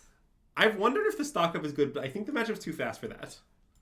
Yes, I'm aware that Carl cuts his flares in this matchup. But I don't have any sideboard cards. What is the Cerulean Drake for? I believe it's for Prowess. Ah, okay. I see. That Although, it does do some funny things in this matchup involving Overwhelm's Chance. But I don't think that it's good. Yeah, it doesn't do nothing, but I don't think that it's good. Okay. But yeah, like... Thanks, ESR, for the subscription! Great to have you back. To be clear, if I had more cards on my sideboard, I do think that Cutting Flares cost probably is reasonable. Okay. But I also sort of think, like... One might argue, if that's true, one could argue it reduces the value of energy sideboard cards. Because I don't want to cut flares. I don't think they're bad, I think they're worse than flares. But I'm not that... Basically, like, what are you trying to bounce? I feel like the hate... My opponents have, like, pretty little hate. And most of it, I would like to counter. Like, a lot of it's, like, Deafening Silence, which you barely care about, for example. Like, I don't know. I feel like my opponents really have, like, Stony. Like, they often have, like, Molten Rain, in fact, which I love countering, too. Like, I don't know. I guess my take is I don't believe that they have cards I want to bounce at all. I just don't agree with the claim that Flare is not live. And I think countering Omshed is often very good, for example.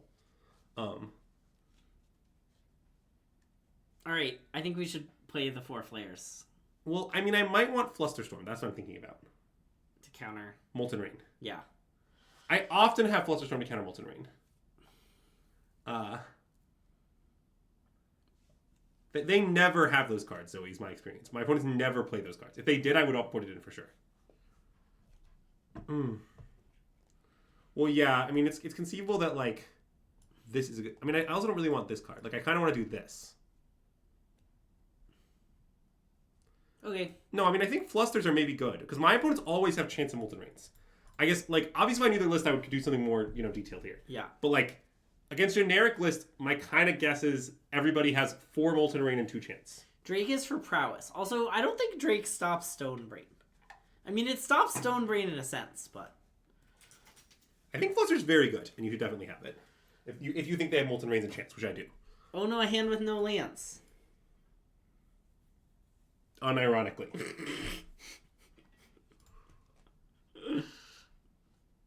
Okay, good hand. Good hand. Good placement. The Second. tuck is complicated. So...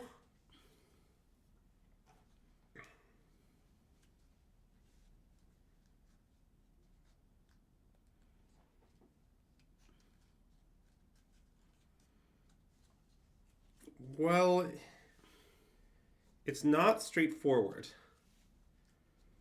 Like, we could tuck... So, like, I think it's reasonable to tuck any of Shoal's Second Philology and Flare, and they're all close. Yeah, I agree. Like, the idea of tucking Flare is something like...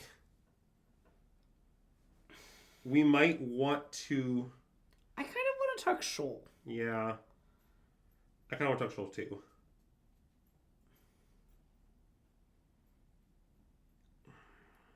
But I don't hate Philology. I kind of think it's insane to tuck the Flare, if I'm being honest. But Yeah, I kind of want to tuck the Shoal. okay, tuck the Shoal. I'm not confident, though. If I played this matchup 1,000 more times, I'd have a better answer. Okay, but you are ignoring the person in our chat. That's correct, yes. Any more questions regarding that? Okay, no.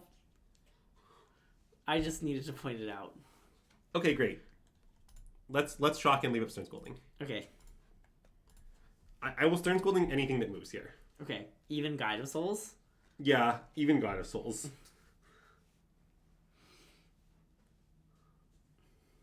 Well, okay, the thing about the argument of you tuck the Philology, your Shoal's bad, oh yeah, great play by us, is, see, in the game of Magic the Gathering, you get to draw one card each turn. Mm. Which, I understand is an incredibly stupid thing to say, but like, I don't know, the cards you draw will have CMCs. Like, they also are likely to be blue. Not guaranteed, but much more likely in this deck than most. Uh-huh. So, that's the argument. Anyways, how about Goblin Charbelcher? I mean, I know we don't have a third land, but I still want to take Goblin Charbelcher, I think. Okay, I agree. It just seems much easier to find third land off the second Philology than it is to find Goblin Charbelcher off the second Philology. Yeah. Also, like, we don't need that many lands because we could work for second Lotus, too. Yeah.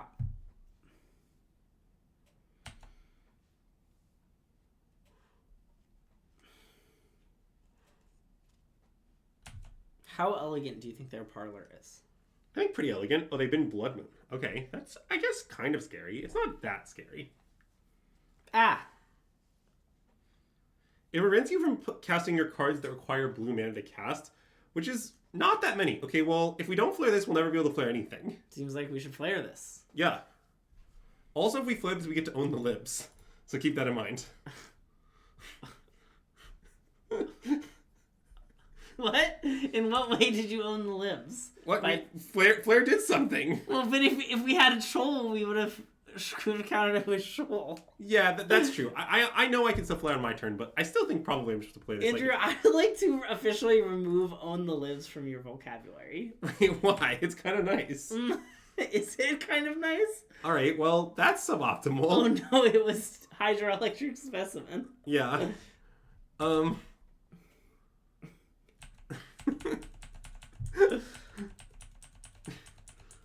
Today, here's a fun fact for chat. Today I was in the same room as Tim Walz. That is a fun fact. I do like Tim Walz. We were just hanging out watching the Minnesota Frost together.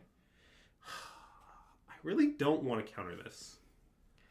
Because did I own him? No. I gave him a standing ovation. Wait, I can let this resolve, right? It'll be fine.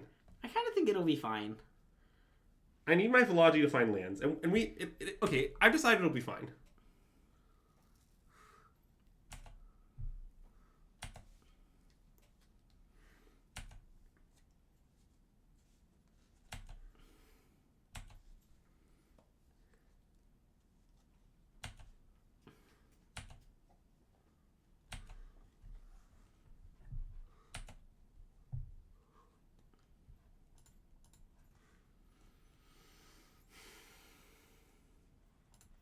Alright, being punished, I suppose. Yeah. Anyways, Philology. Okay, nice, we found land. In the form of Jawari Disruption. Yeah. How would you say Jawari Ruins rates on your all-time land ranking list? It's definitely pretty high of the lands in this deck. Okay. Yeah, you tell him, Attila. Chat, you can't hear, but Attila's like rolling around on the ground and being ferocious. Which he does occasionally. Well, I knew they would have this card. Maybe you should Disrupting Shoal this. Pitching a nice Worm Invention. That seems good. I mean, it's not great, but it seems like what we should do. Yeah, I think I should do it. Yeah. Well, I mean, you'll love my next plan. No, I like your next plan. They're out of cards? Oh, yeah? Uh-oh. That's problematic. I hope we don't literally die next turn.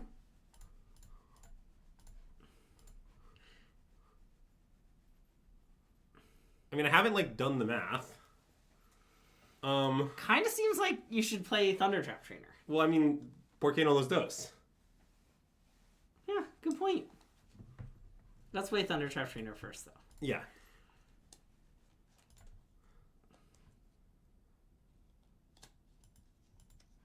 They will fly the Flage. Well, that might be true, but what do you want me to do about it?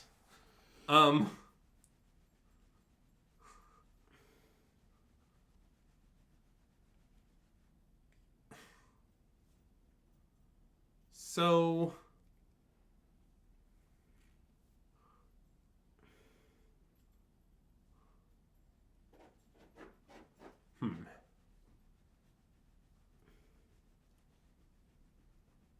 Well, I mean, I can cast Baying Veil, but it doesn't do any... Like, we have no outs then.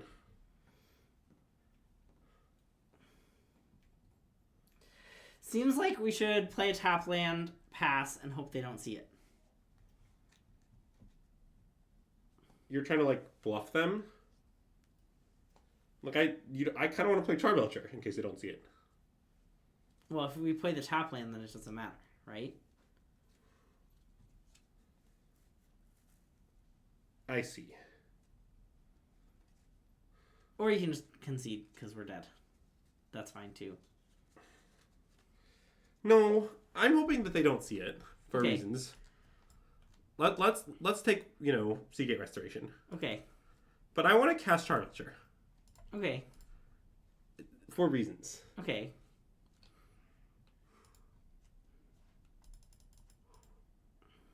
I don't know.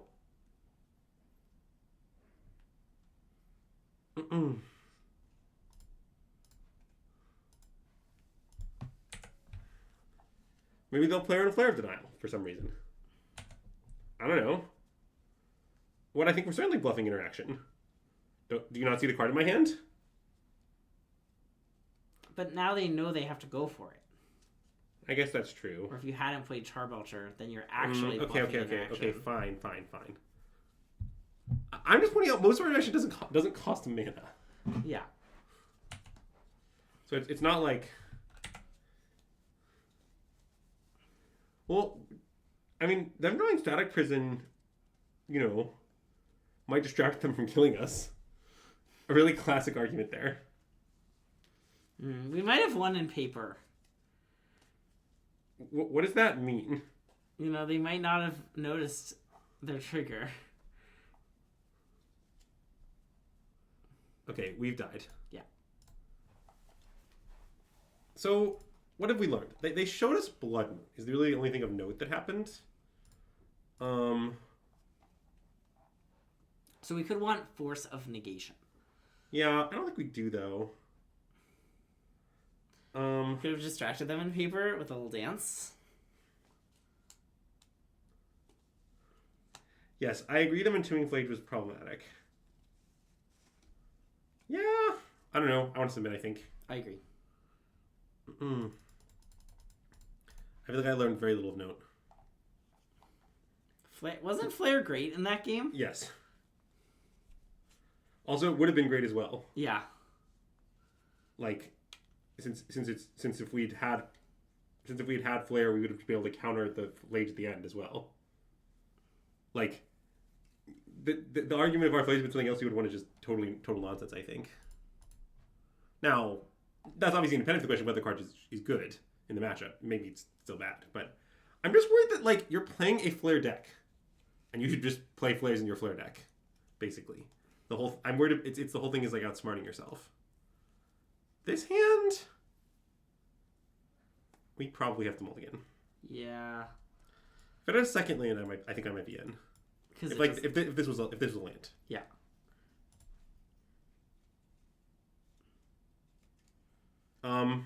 Keep. Tuck third Lotus Bloom. I think tuck third Lotus Bloom. Nice. It's a very weird hand, but it seems goodish. Now it's time for a classic question. Yeah, I was thinking the same thing. I kind of want to wait because of Orin's chant. Yeah. I never know when this is correct, but it's definitely correct sometimes. I think it's probably right here. Okay, I want to do it. Yeah. Also, I definitely think we should play Archive over Disruption because, like, if we at some point draw Nourishing Shoal, 4 is a much worse number than 2, and we're not going to cast the 4-mana side of that card in this matchup. Well, if we draw Nourishing Shoal, the 4-mana one would be better. That's 4 life we get to gain. Sorry, you got me. I meant Disrupting Shoal.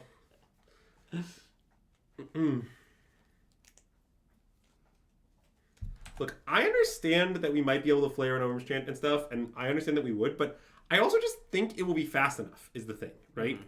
Like, because I think the actual question is reversed from that. The question is, why shouldn't we suspend those Lotus Blooms, like, with 1 feet between them? And if you look at it from that perspective, it seems to me that, like, the answer is, like, well, if you're going to be alive, like, what's the downside? Now, on the draw, I think this is worse. Because on the draw, you're at much more risk of being dead. Yeah. But, like, we don't look like we're going to be dead. We're like on the play. Like turn 4 is going to be fast enough, right? Newt's Neoform doesn't play Nourishing Shoal. Don't be ridiculous. Well, you're not a fan of classical form? Not to be confused with Neoform. Yeah. As a Neoform expert... No, it's called Unfair Neoform.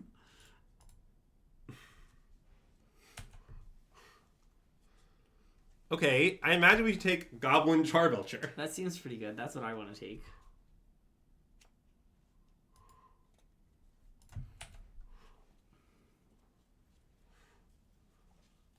I want you guys to know, by the way, that when I played Hogak in tournaments, I used to refer to my deck as Classical Gak. By the way, it's the team we do have that. It's Ari_Zax. Anyway, keep going. And because, see, there was, like, Crab Gak, you know? Uh-huh. And there was, like, 4C Gak, you know? And then there was just extremely boring Jund Gak with no technology, and that's the one that I played. So I refer to it only as classical. Oh, and there's Dredge Gak, too. So I refer to it only as classical Gak. Okay, also, we can get rid of this command now. What do you mean? The deck list command? Why? Well, we can, now that we don't update deck, we can just make deck list. I've been wanting to do this for a while. Okay. Even though it's our best work ever, it's time to get rid of it. Okay.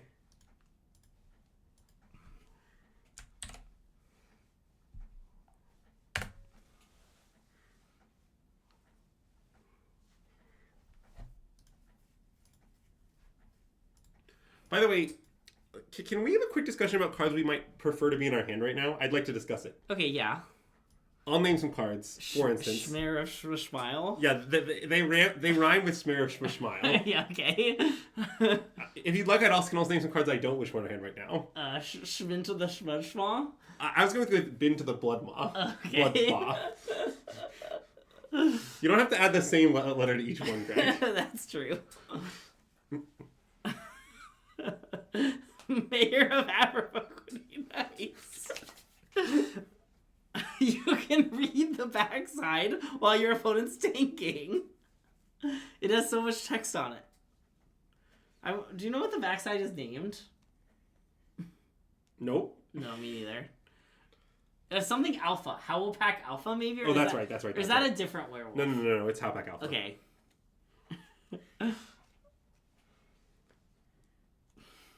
Yeah, okay, good point, Azax.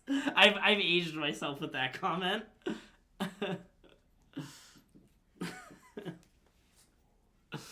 Yeah, maybe we'll live long enough to see Black-Green Wolves be the best deck in Modern. Speaking of which, let me ask you a question. Like, do you think that if the Timberwolves like win the the tournament, yeah, then we should have a Green Black Wolves team in their honor? I think so. Yeah. I think that'd be nice. But they have to win the whole thing. Yeah, obviously. And they're currently down 3-1. I understand. Okay. But we don't accept second. We'll commit to it now. Okay. Celebratory Green Black Wolves.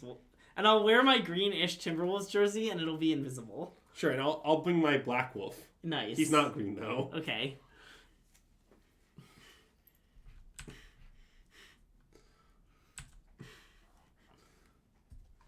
Okay, I imagine I should take 2. Seems like taking 2 is good. Common 1 point of power, L. Yeah, that's true. If only it were the other one. Though the other one could get a single point of power if you flip, too many hydroelectric guys. By the way, Till's being real cute. I want the record to reflect that. Is he, though? Yeah, he keeps giving me little kisses. I think I'm being real cute. Greg, when would you say you think you're being not very cute? Never.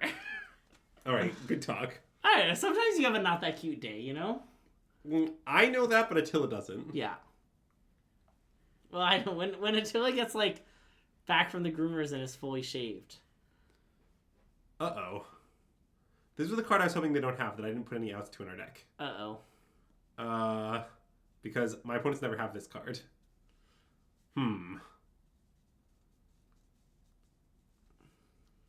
Okay. Whoa. Any more cards from Black? Come on, if one of the cards in my hand was Flare of Denial, we'd win this game easily.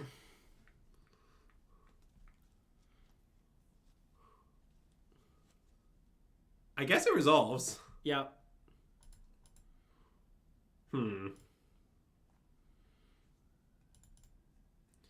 Yeah, I mean, I agree that Sync to Super is what we want.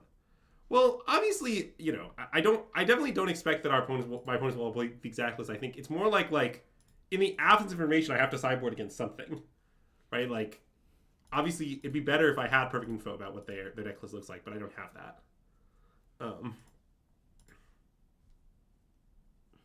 Okay, let's take Sync to Super. Okay. And then not play it. Okay, I like that plan. Essence Reliquary. Is that the one that makes zombies when you, Oh, no, that's the one that bounce things in MH3. Good news, you can block the 2/1 cat now. That is true.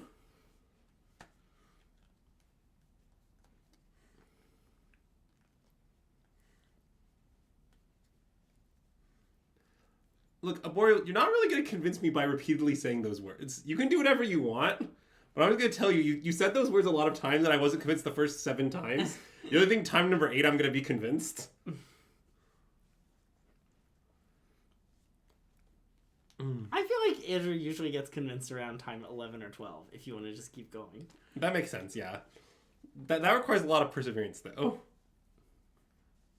Look, if our Twitch chat has one thing, it's perseverance. That's true. I mean, we're definitely not out of this game. Our situation isn't ideal. Wait, wasn't Meticulous Excavation, somewhat very bad? I've not tried putting in a deck ever in the format. Which one was Meticulous Excavation? It was the Brothers War one. It's Brothers War Essence Reliquary. Oh, yeah. Okay, the reason you like it despite its flaws. It was a combo with Unearth. Don't tell chat that Essence Reliquary was also bad. I won't. They aren't ready for that. Everyone loved it, though. I loved passing it. It was so good to pass. I agree Brothers War Limited was great. There should be more high-stakes Brothers War Limited tournaments, please. I think there should be more high-stakes Khans of Tarkir draft tournaments. Okay.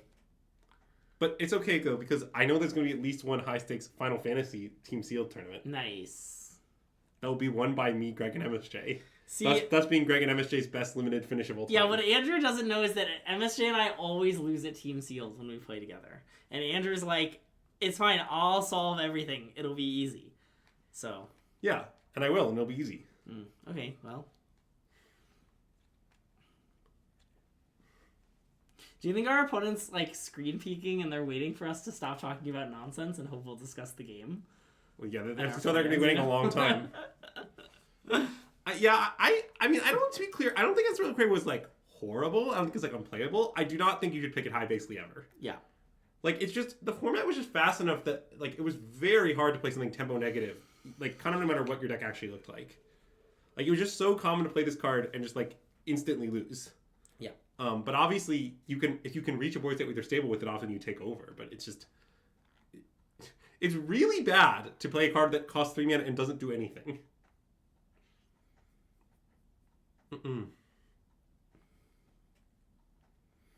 We're certainly playing a deck.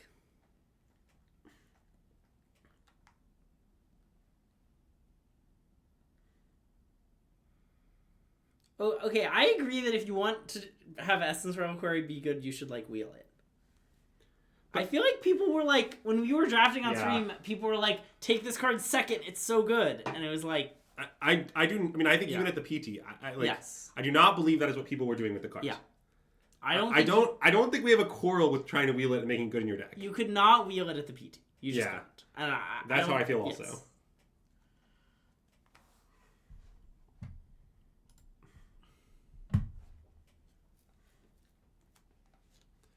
Okay, long tank, discharge my Thunder Trap Trainer. I don't really know what the long tank means.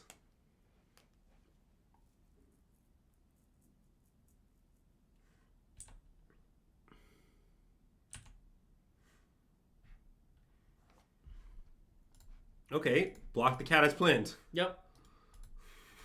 This card is really strange. Can I just say that? Like, I don't mind that it exists. I think it's a reasonable card to have in the game of Magic. Do you think they're gonna flip or no? I mean, it seems like they should maybe take their 1/2 and run. Yeah.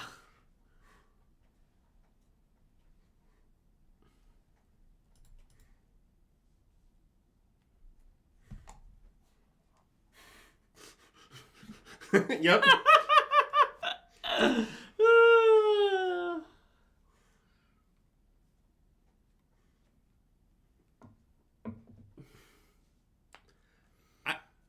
I mean, the Clarion Conqueror is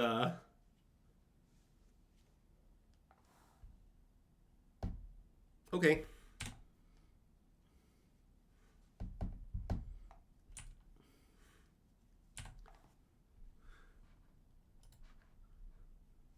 I mean, I think we're extremely in this game still. Oh, I agree. And we could certainly lose. And our opponent hasn't really done anything impressive, I will point out. Well, I mean, they played a hate card.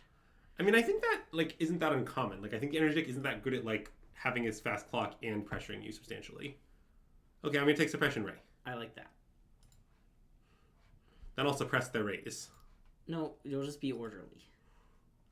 I mean, we're not exactly out of the woods. We do need to live 2 more turns. But I guess it kind of looks like we'll manage that. I guess there's also some weird stuff I could do. I do not need to live 2 more turns. I could draw a land. Yeah. That's true. You're right. I could draw a land. Do you want to This is front side, right? Yeah.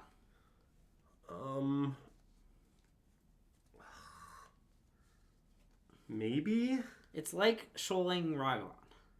Yeah, I see that. I think maybe yes. Seems like we should, but...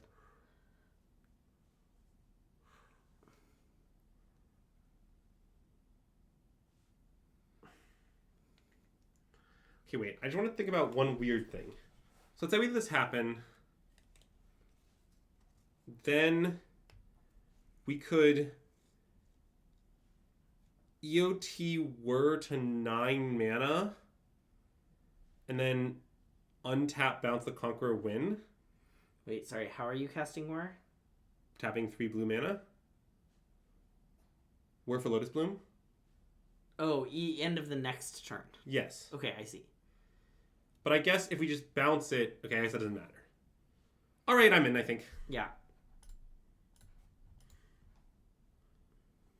It's not totally obvious to me this is right, but it's not crazy.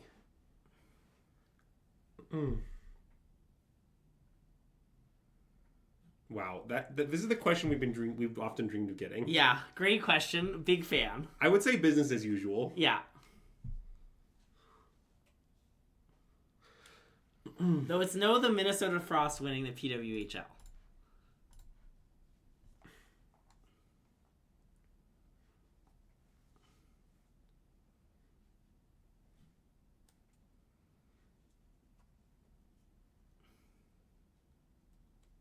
Okay, I can just kill them, right? Looks like it.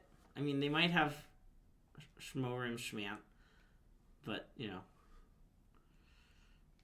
Yeah. The word thing is nonsense. Sorry, I briefly thought I was cooking, but it doesn't do anything.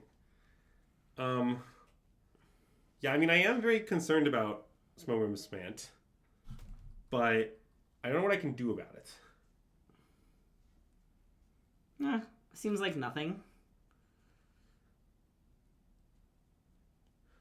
I would probably sink their dragon. Orim's Chant. If they Orim's Chant in response to us casting Sink into Stupor. Yeah. That's a good point. Okay, it didn't happen. Nice. They die. Nice. Mm-mm. Casting Belcher first has some flaws. Yeah. Our math, we can't use our artifacts. Nice. All right. Yeah, maybe that Disrupting Control play is just too loose. I don't know. If we had drawn not an untapped land, I think if we had not made that play, we would have died. Well, I mean, right? but the thing is that we just don't know that. Yeah. Like, it's not like we're eternally dead on board. Right? Like, the series is not that simple. No, I understand that, but I feel like they'll find a way. But I mean, not to find a way then through we get into the kind of things they play later. Yeah, I understand. The idea, right, is we kind of preserve optionality. Yeah. I may be coming around thinking it was wrong, but it's very close. Also, wait, I want to say something nice about Belcher for a second. Okay, something I like about Belcher is it's actually just, like, legitimately a slow combo deck. Yeah. Like, this is kind of an interact deck. I want to keep this. Okay. I think it's too dangerous to wait another turn in that spot. Like, I don't know, all the games we play with this deck are complicated and interactive, and, like, we make a lot of decisions. I mean, our deck is kind of nonsense, but, like, it isn't uninteractive nonsense. Okay, this is Prowess. This I do think is the bad matchup. Okay. I guess I want to take one. Okay, do you have an alternative plan? No. Okay. What if I was like, I really don't want to take one?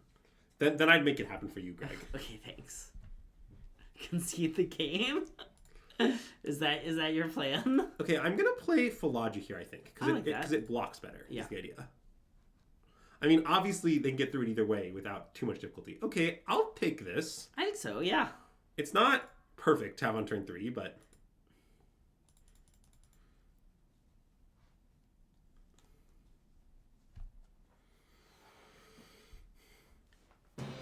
And hello, Harrian! Thanks for the raid! Huge shout out to everyone coming over from Harrian stream. We're SystemMagic. I'm Greg. This is Andrew, and we're playing some nice Belcher.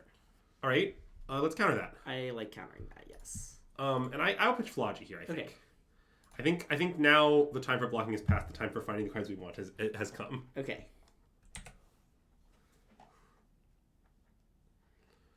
Yes, when Richard Garfield designed the game, he actually wrote in a sealed letter to the future, employees of Wizards of the Coast that his intention was to someday have the game reach a state where his optimal play no lands in order to enable a bizarre four-mana artifact from the set mirrored and designed by Mark Wozar. He actually predicted all that when he made Alpha. He actually got the name slightly wrong, like both the flower and the substance of Earth. It was like Daisy Solid. Mark Daisy Solid, you know? Good old Mark Daisy Solid.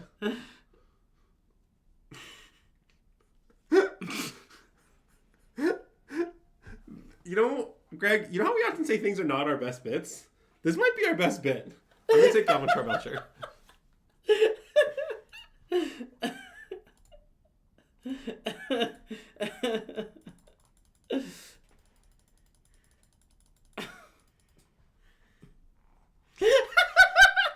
Thanks. We worked hard for it.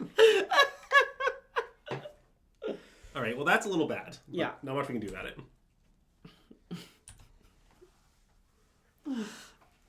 Let us know in the YouTube comments below your favorite flower state of matter combo. Nice Mark Tulip gas. Greg's will surprise you.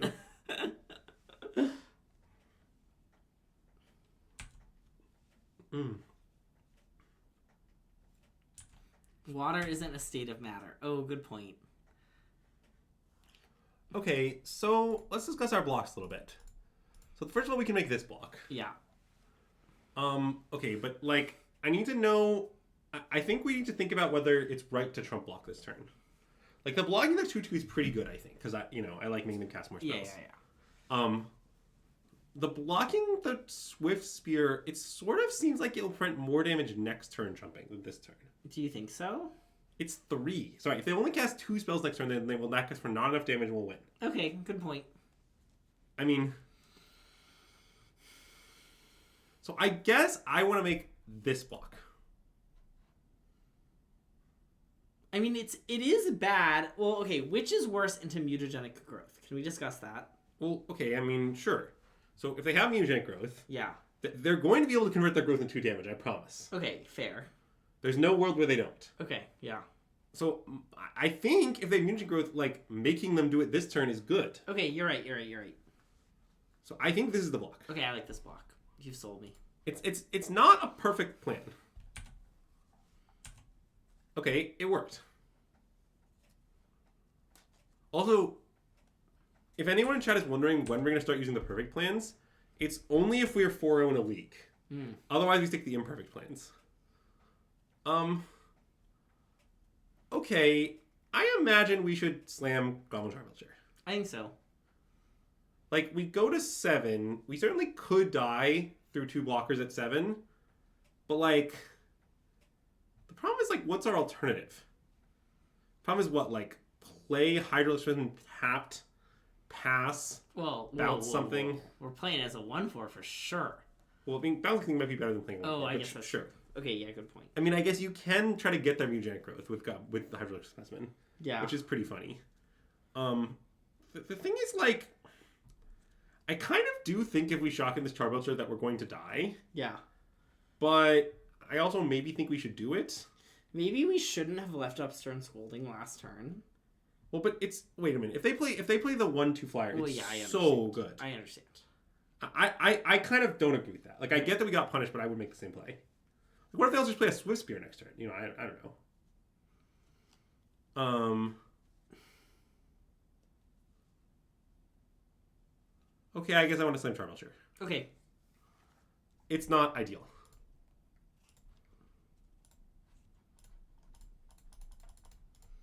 Like, I think, in fact, if they play the 1/2 flyer, right? Yeah. It's literally the difference between winning or losing if we hold it up, right? I guess that's true. Like, that's almost certain. But it is weird to play around the 1/2 flyer and not turn. I guess they would need a lot of stuff for the 1/2 flyer to kill. They need, like, an untapped land. I mean, I don't know. I think playing around for 1 turn is kind of reasonable. Or I guess, like, 1/2 flyer into mutagenic growth would kill us. Yeah, that's probably true. But I don't think they have mutagenic. I thought all these lists played mutagenic. No. I mean, I don't think they have mutagenic in their hand. Oh, yeah, you think they would have played it last turn. That's what I suspect. Yeah. Okay. I mean, obviously, you know, it's conceivable that our opponent had a similar line of reasoning. Actually, I should not have 6. Yeah. Our opponent had a similar... It's conceivable they had a similar line of reasoning to us. Yeah. Where they were like, I should hold this for another turn, even though I could kill their 0/3. Sure. So, like, that's possible, but right. I think most people would have cast it. They were worried about enabling the flurry mechanic. Sure. Basically, it's conceivable they had it and held it, but it's not incredibly likely. This one is not very interesting, though, because, like, basically they just have to go for whatever they have. Yeah. And we'll see if we die. Wow, if we had... What? If we had Hydroelectric Specimen, though... Oh, we're dead. It looks like it would not have been enough to have Hydroelectric Specimen. Also, it looks like it might have been more damage to bounce the thing as well. Yeah. Well, I meant we could have redirected the lightning bolt. Oh, that's true. This is... Yeah, Omega lethal. Okay, we've been defeating the guys.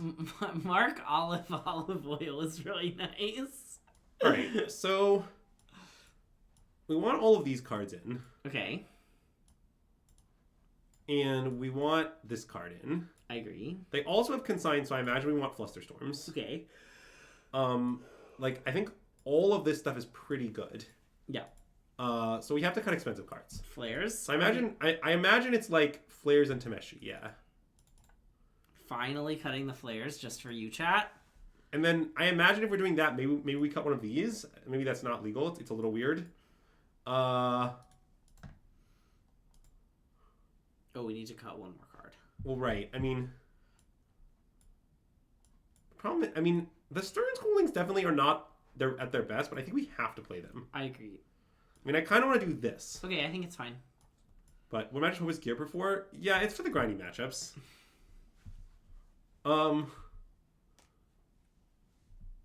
It's not a perfect plan. You've been going to 1 Tameshi? Oh god. Whoa.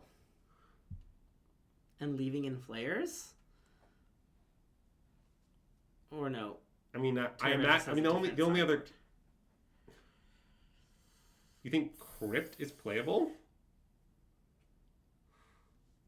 Ooh, to stop Delirium, because they are kind of a Delirium. Because of Violent Urge. I sort of feel like you want to stop Violent Urge with like other stuff though, such as bounce spells. Well, there's also the DRC. I mean, look, I'm very down to cut a second Tameshi, but I don't know if I want to cut. The 1 Tameshi scares me a little. I'm a little scared. The Crypt doesn't seem bad. I guess it's a word target in Violent Urge. Maybe it's good.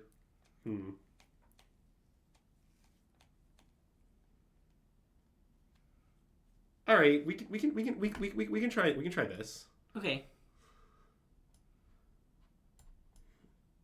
Eh? All right, let's do it. Look, I definitely don't think Tameshi is great in the matchup for sure. I mean, yeah. that seems very reasonable.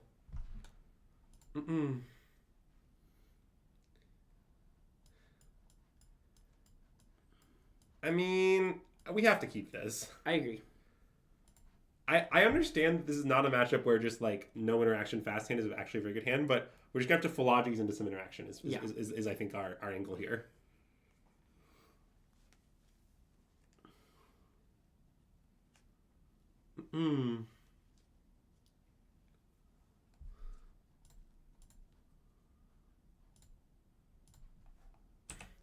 This could be a matchup we could win with casting Suppression, right? That's true.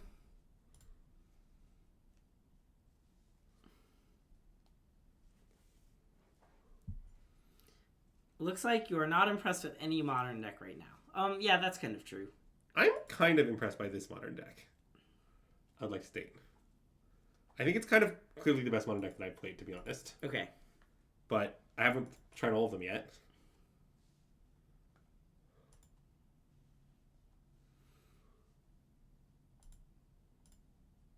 I don't know. Dom's going to win Indy playing Amulet, I assume. Yeah.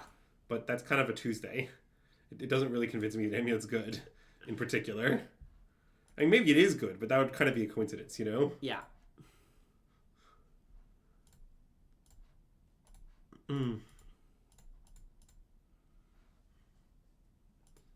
Yeah, I mean, it's plausible that Amulet's the best deck. Okay, Disrupting Shoal? I like Disrupting Shoal.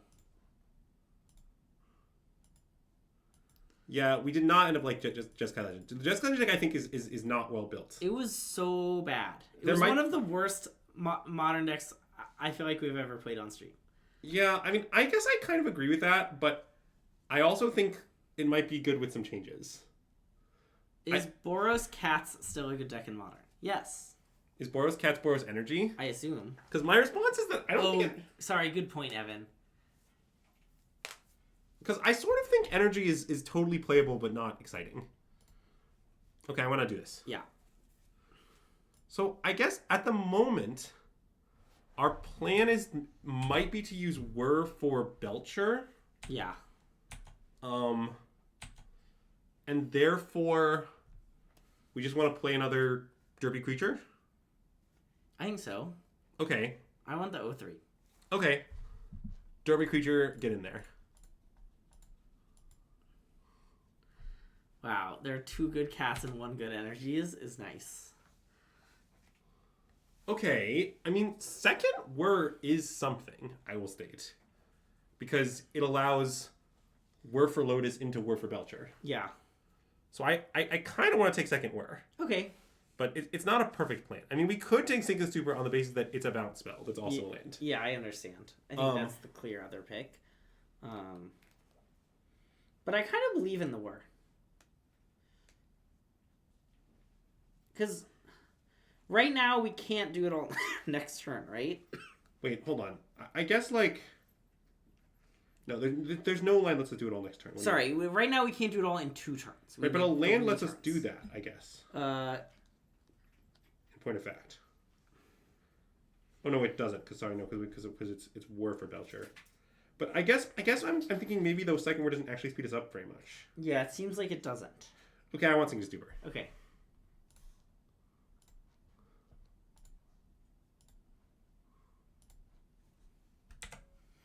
Attack for 0. Well, you know that their deck has like 27,000 haste creatures, right? But have you considered the message? I don't believe in messages. Okay. Just of any kind, I think communication is impossible. What? You like that one, Greg? It's not your best work. What would you say my best work is? You haven't achieved it yet. Okay. Will you let me know? It's coming on our stream on August 8th.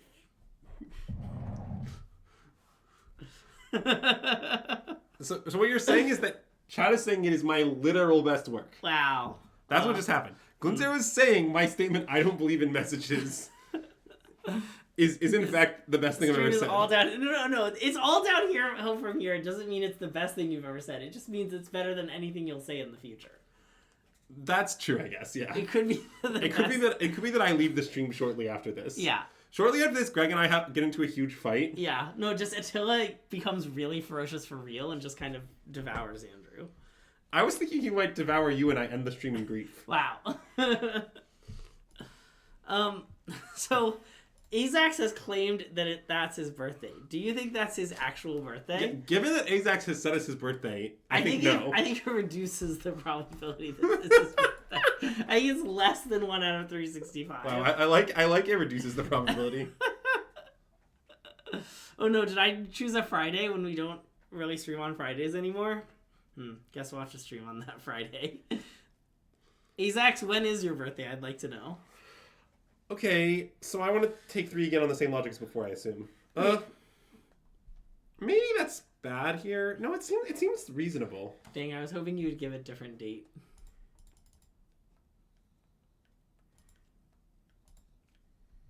The thing is, like, 3/4 is just like the smallest Whispers get. Like, they don't make them any smaller, you know? Yeah.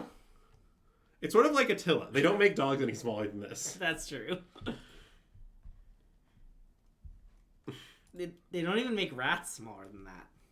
See, by the way, Carl does a great stream, by the way. Let's quickly advertise it, because it's really a stream you should watch. Yeah. And I don't say that about every stream, because some of them you shouldn't watch. Okay. But one of the issues with Carl's stream is that his stream, he only teaches you how to play Magic at a high level and accurately. He doesn't have enough totally deranged bits. Nice, yeah. So, Carl, if you'd like to improve your stream, my main feedback is you should add more deranged bits. Make sure they're deranged. What would we say about this stream? Probably that it's all downhill from here.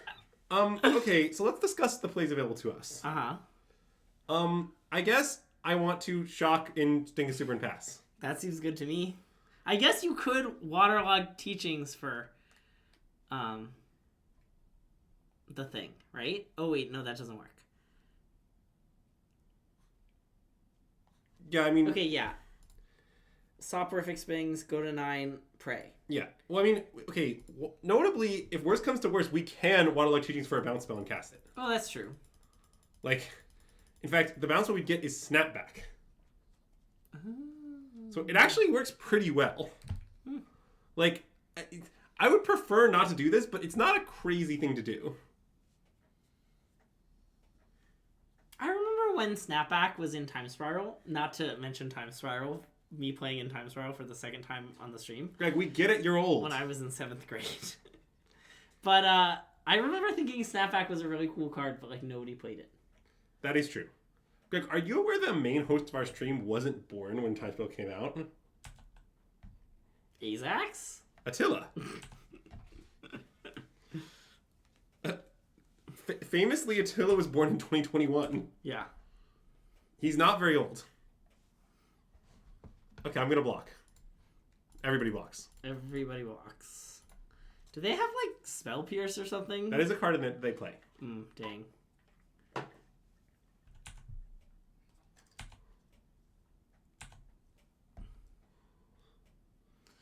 Talarian Sentinel. Which one is that? Okay, so should I snap back here, or what's our plan exactly? I guess maybe just no is the answer. Clearly no. Aren't we just gonna play into their Spell Pierce? I mean, it sort of seems like we should not do that. Isn't that, like, horrifyingly bad? I mean, like, they obviously have it. It's very clear they have it. But actually, it might be okay. We might be able to tune for something else. I think maybe we go to damage anyway. Okay.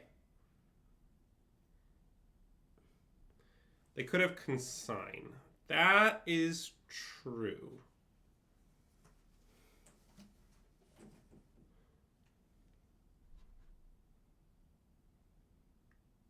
Okay, fine, damage. Oh, the Reality Acid combo. Oh yeah, that was nice. Well, the thing is that we have many other options, is the issue with the claim that we have no other options. Yeah. So let me give you an example of another option. We could cast Waterlogged Teachings, find Flusterstorm, which I believe I boarded in, cast Thundertrap Trainer, hopefully find Interaction, and pass. As an example of another option. It's like definitely not true that we have no options. Thing is, I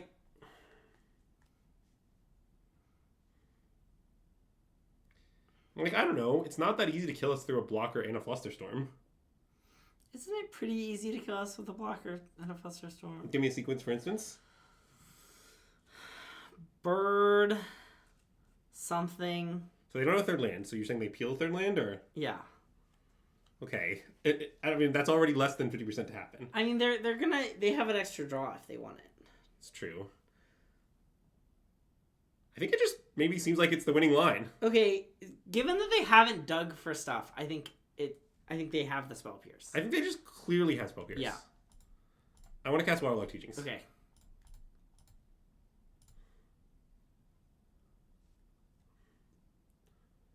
My opinion isn't that it's wait. Violent Urge, Mutagenic, Flashback Dart. Okay, counter the Violent Urge. Does that not kill us? I think you should describe a lane that does not kill us.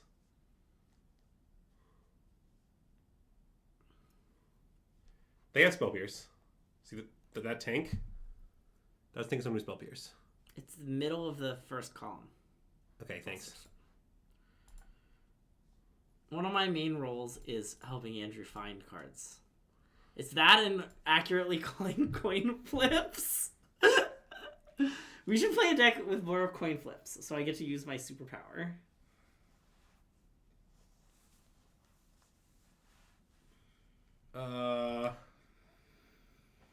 Okay, I want Sink into Stupor. And then play it? Why would I play it? Oh, Shoal counters Pierce is true. Wait, Shoal might be good. I mean, I don't understand. Flusterstorm counters Pierce. But for free. How many turns are you planning on living? I don't know.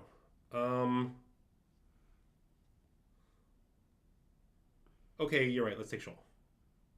I've been convinced.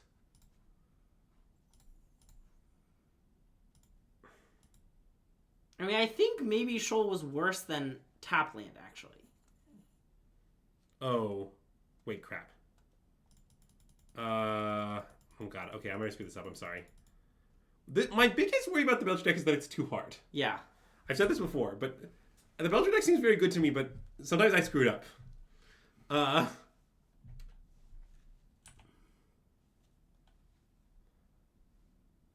I do feel really strongly they had the Spell Pierce, though. And I think continue to have it. Okay.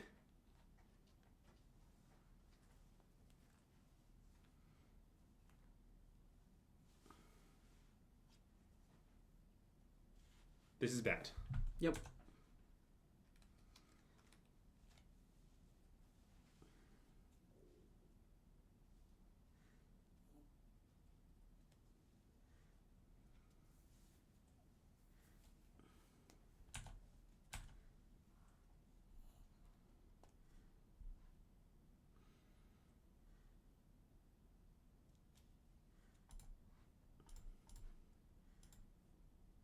I blocked the otter. What if they have nothing? I guess you got me with what if they have nothing.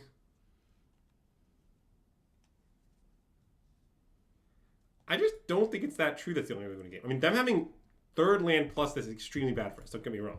But, like, you have to understand this is not a probable sequence. I mean, bird makes sense for a card to have been in their hand. And they had 2 draws. Well, yeah. I guess that's true. I think saying it's not a probable sequence is a little hyperbolic, but... I think it's a somewhat improbable sequence. So I can't let this resolve probably off Flusterstorm. Okay, and then die to the Lava Dart. Wait, is that true? 5, 8... 5, 8. Oh, I guess I just... Or to the Spell Pierce. I mean, we're just dead. We have no moves. Okay, I'll Flusterstorm. Okay.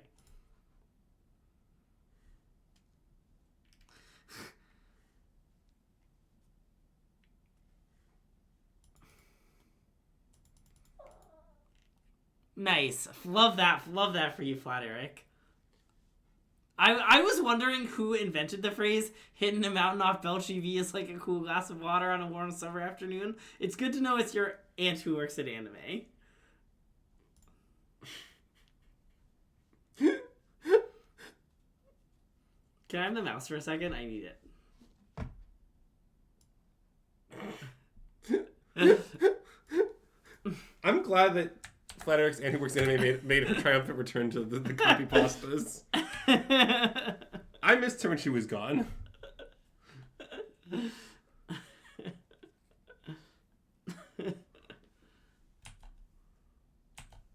Ooh, the Belcher. Well, there's a Belcher with Black Lotus on the art. That's nice. I definitely would play that. Yeah, okay. I mean, I feel pretty bad about how things worked out. But I also feel like they had the Spell Pierce for sure. Yeah. I just... Maybe we had no moves. Wow. I'm not sure I played optimally for sure. But... I just noticed, hey, systematic magic systems. That's nice. I'll be thinking about that game a while. Wow, I like how that quote is just long enough that when you quote 365, it needs 2 messages to say the whole thing.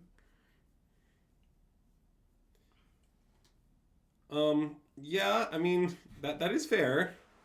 Given that they had the bird, and I mean, we're never being birdland is definitely true with the line that I took. But, wow. Second message being luck is nice. Okay, so this hand has a few flaws. I think we clearly should have jammed Belcher, but they definitely had the Spell Pierce and we would have died either way. Yeah. Because I think clearly what the case is. I don't know. I sort of maybe think I should have taken the snapback line. But I don't know.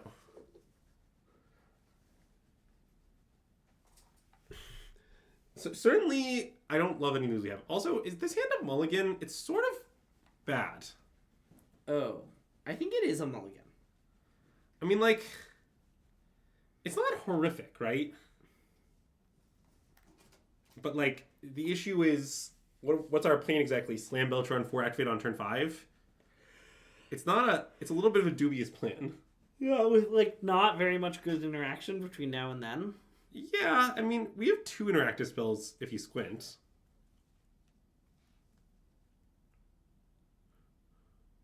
I think we should mulligan. No, sorry. In the snapback land, we kill the auto token, preserving our blocker. Yeah. So it's a pretty different 3-turn sequence.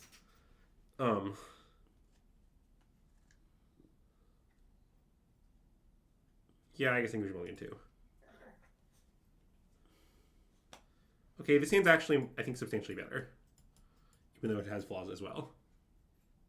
Let's touch Char Belcher. Yeah. Basically, to be clear, the idea of this hand is, well, A, we're on 6, we have to keep. But yeah. B, if this simply finds we're kind of just cooking, right? Okay, so this is Eldrazi, presumably.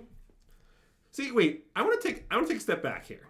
Other than the classic archetype mono-white Stone Rains, yeah, I believe we faced all real decks. Mm-hmm. I think that is above average. What are your thoughts on that claim, Greg? Yeah.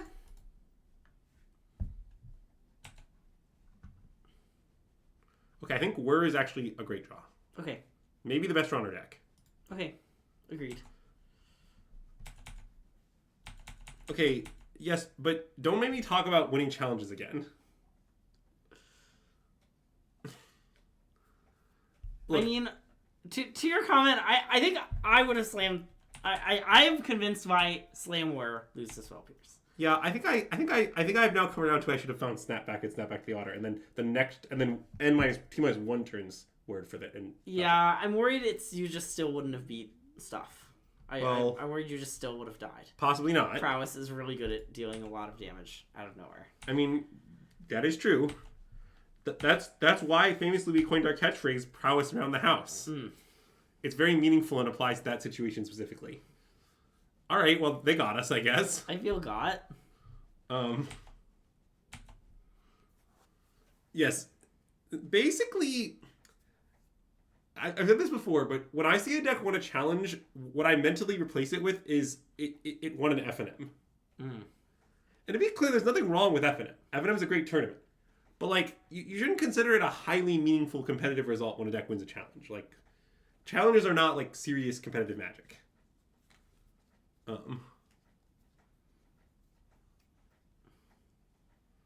Okay, I mean, that's fine. I mean, oh no, Writhing Chrysalis. Ah.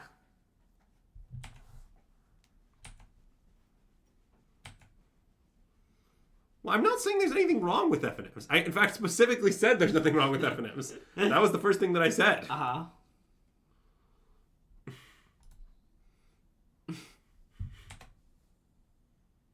All right, let's Charbelch them, shall we? Yep. What kind of sound do you think a Goblin Charbelcher makes? I feel like it's a little gurglier, you know?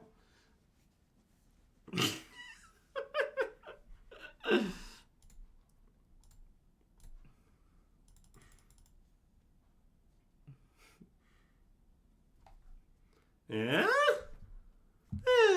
Nice. Were you worried you'd hit a land? Yeah, I was worried.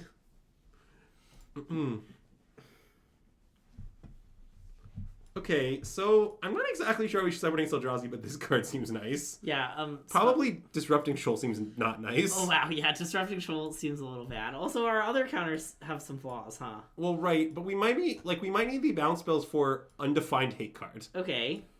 I'm concerned about Undefined Hate cards. Does Stern Scolding do anything? No. We probably want Harboring of the Seas, though. Oh yeah, that seems good. I imagine you want Stock Up and Force Negation. Is Stock Up good? It's kind of a grindy matchup. I don't know. Cerulean Drake... we definitely want this. This stops Emrakul, right? Yeah. We also definitely want this because they're Boseiju deck. Yeah. And this is probably a matchup of cutting a land's type. This is not like a turbo storming matchup, so I'm happy to just swap a land for the Fountain, I imagine. And Cerulean Drake lives through Kozilek's return, so maybe we should put it in our deck. Okay, I will not engage with the claim Cerulean Drake lives through... Yeah. Karn. Yes, I'm aware of Karn. I think this is a pretty respectful Karn sideboard plan. We have 4 Flare of Denials, 2 Consigns, the Flood Maws, like, I don't know. Oh, I think using Belcher and missing is one of the most fun aspects of this deck. Yeah. All right, let's submit. This seems like a nice configuration. I agree. I mean, I guess I could imagine, like, having some of this stuff for, like, random cheap biz, but it's pretty bad.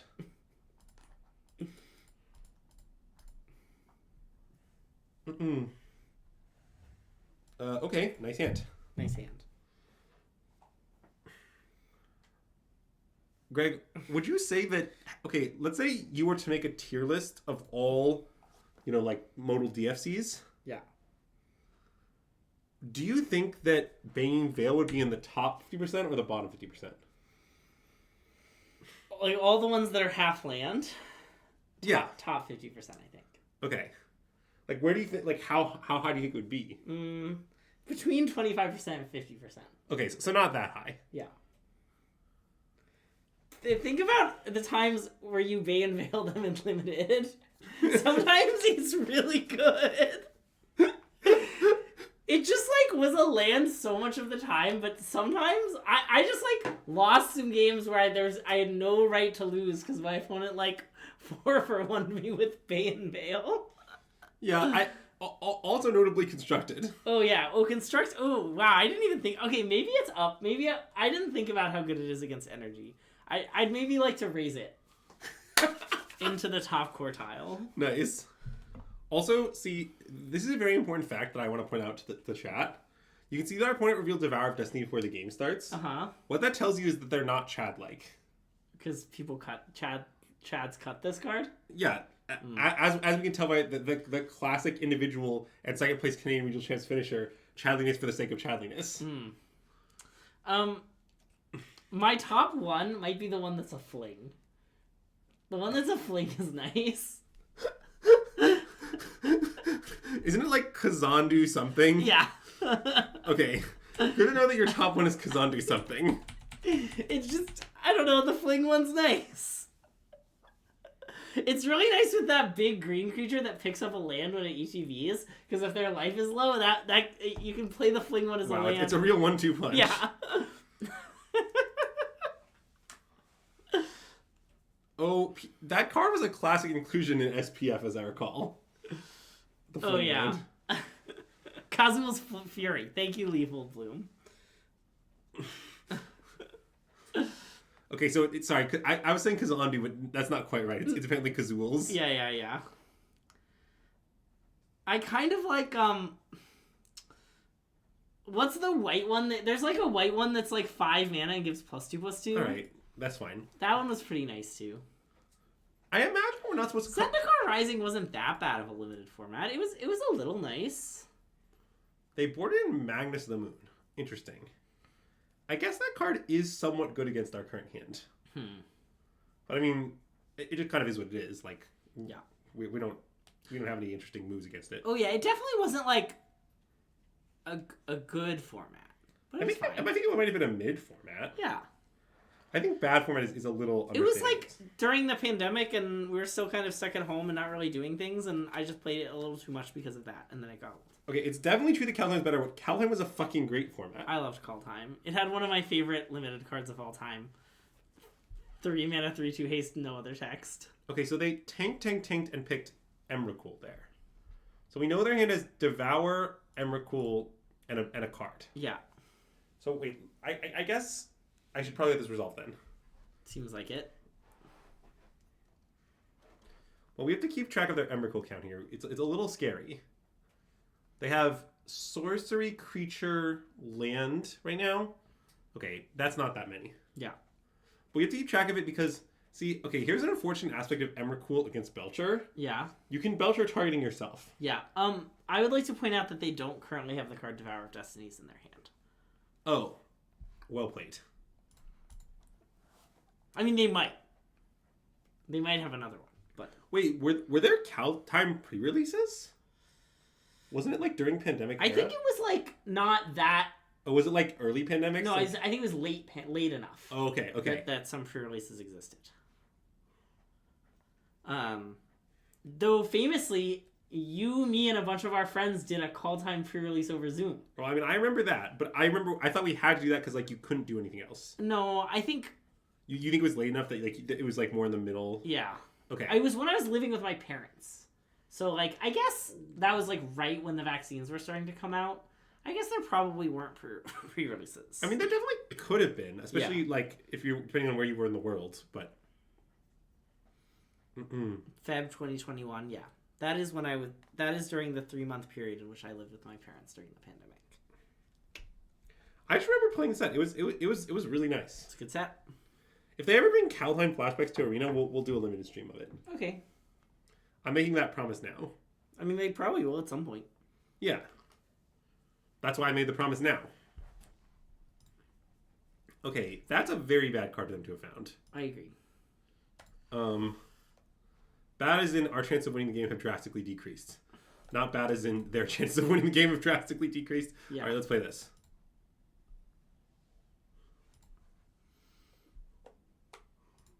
Mine was definitely the Kamigawa set. Well, I mean, Whir of Invention is likely good. I think the other cards don't matter. Yeah, I think the other cards are irrelevant. Okay. I mean, we could take Floodmon and maybe we'll do something, but I think we still take this. I agree. Also, we know the mountain is on the bottom. Oh, that's nice. Yeah, I mean, we might shuffle between now and then, but it's important to keep in mind that if we don't shuffle, we know the mountain's on the bottom. Magic players had extreme takes during the pandemic. Buddy, you ever seen Magic players outside of the pandemic?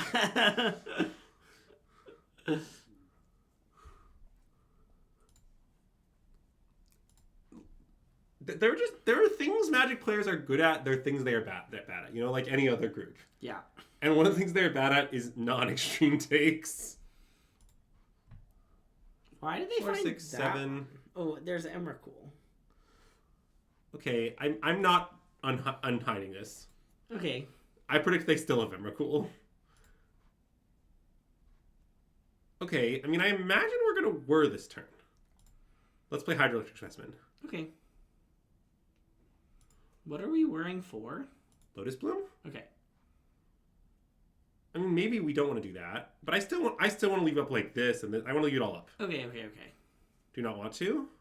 I mean, maybe not. I guess I was thinking we might go off with Tameshi, but I guess we don't have the good land. Wait, maybe this is bad. I mean, what if we play Tameshi? Whoa. Because then next turn we can win. Where isn't that also wait. So if we play Tameshi, wait, hold on. And if we don't play Tameshi next turn, we'll have 4 + 8. Won't we win anyway? You need 10 mana off War to win. Okay, so let's do a quick count of lands. Okay. So next turn we'll have, if we play Tameshi with 3 red lands, right? We'll have 4 mana remaining. Yeah. Each land in play is 2 mana. So Okay. it's 4 + 8 is 12 mana. Okay. So we will still win. Wait, isn't 12 not enough? Oh. Good call. Okay, you're right. Let's play Tameshi. But did you not... Wait, do you not count the original Lotus Bloom? No, I counted it. Okay. Because you have to cast Tameshi. Oh, so the Lotus Bloom casts Tameshi, so we will have 12 mana after it. I'm not an expert on... Oh, you're right. On Belcher. Yeah, that's true. Yeah. Well, each land is just 2. It's very straightforward. But I guess another question is, what's the downside of playing Tameshi? Well, I don't know. Kozilek's command? I guess it's Devour of Destiny. Kozilek's command is not a downside. We do counter it. That's true. We will not have 5 lands turn. We've already played a land.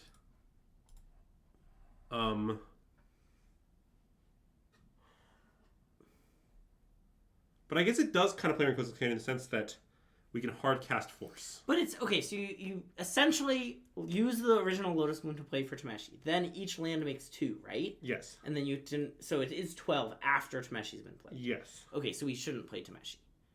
Well, the Kozilek's command thing complicates it. Kozilek's command will beat us if we don't play Tameshi this turn. And we play our own K command by playing Tameshi. Oh, that's true.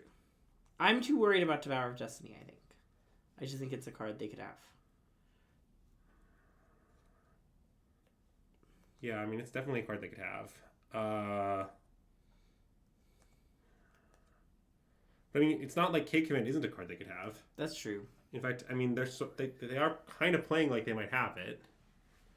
Like the take something minus one, play something minus one is kind of a play of K command's type in some ways. But also, if we play Tameshi, can't they like upkeep K command us? Yeah, then we'll force negation it. Okay, you can play Tameshi if you. I mean, it plays around force negation in Devour of Destiny. Yeah, That's what it does. I guess one bad thing about playing in Devour of Destiny is that like random soul land. Well, they did reveal a Devour, but it is hanging out down here. Like random soul land does cast it though. Yeah. But I guess random soul land is not that easy, in the sense that like it has to be temple specifically probably because they probably don't have another 7. Yeah. This is a classic Belcher's too hard situation. Okay, I think I've come around on play Tameshi. I think I want to play 2, but Okay. it's close. I'm very uncertain about the correctness of this. Yeah.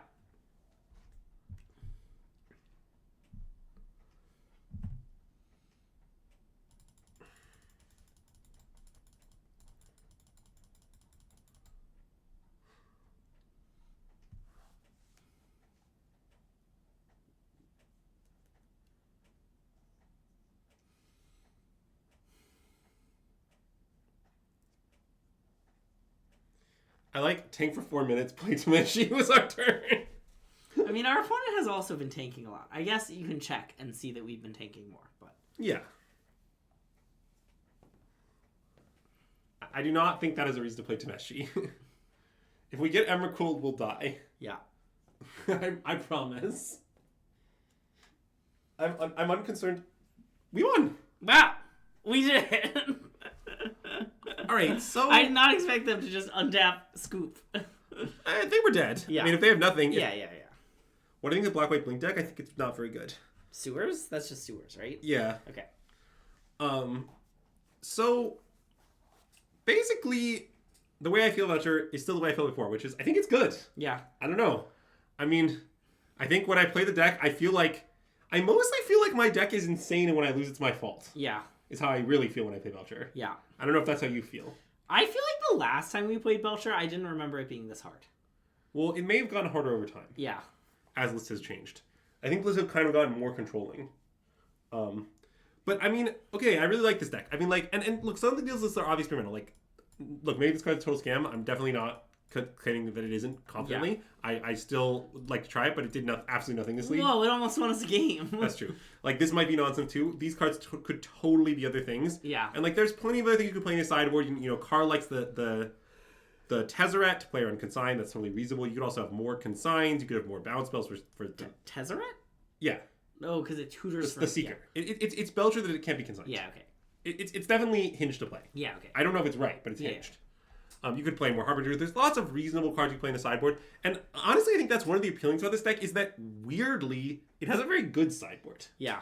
Like, mono-color decks are not known for the strength of their sideboards, but this deck just has a pretty good sideboard. Yeah, especially monocolor decks with, like, a big constraint placed on them. Exactly, yes. In deck building. So, I guess what I would say is, look, I'm definitely not saying it's, like, broken or the obvious deck or something, but, like, look, if I was playing Indie, I might play Belcher. So, yeah, that's I think, about gonna do it for us. Should Harbinger save deck? I don't think so. I think the meta has too many decks that card doesn't do much against. Yeah. Like even against Energy, which is famously is a red-white deck, you just you don't actually want that card. You want to like not die. Yeah. But yeah, that was Belcher. We'll be back tomorrow with some limited. Play some more Tarkir. Because Tarkir's nice. Oh wow, let's raid Andrea Mengucci. Shall we? Oh, great idea. Or should we raid this person playing Mono-U Ponza? No, we rarely are up late enough to raid Mengu. We should raid Mengu. Nice, okay. Normally, Mengu doesn't start this is a great opportunity. We have to seize what we can. We may never get another chance. Yeah. We don't think the Neoform deck's very good. Yeah, bad. Yeah. We did a Truth or Scam episode. We both voted Scam. Yeah. Greg did somewhat ironically vote Truth, though. Yeah. Awesome, if you're watching on Twitch, enjoy Mengucci's stream. If you're watching on YouTube, be sure to like the video, subscribe to YouTube below, and let us know in the comments your thoughts on Belcher. Thanks for tuning in, everyone. We'll see you tomorrow for some Limited, and SystemMagic out.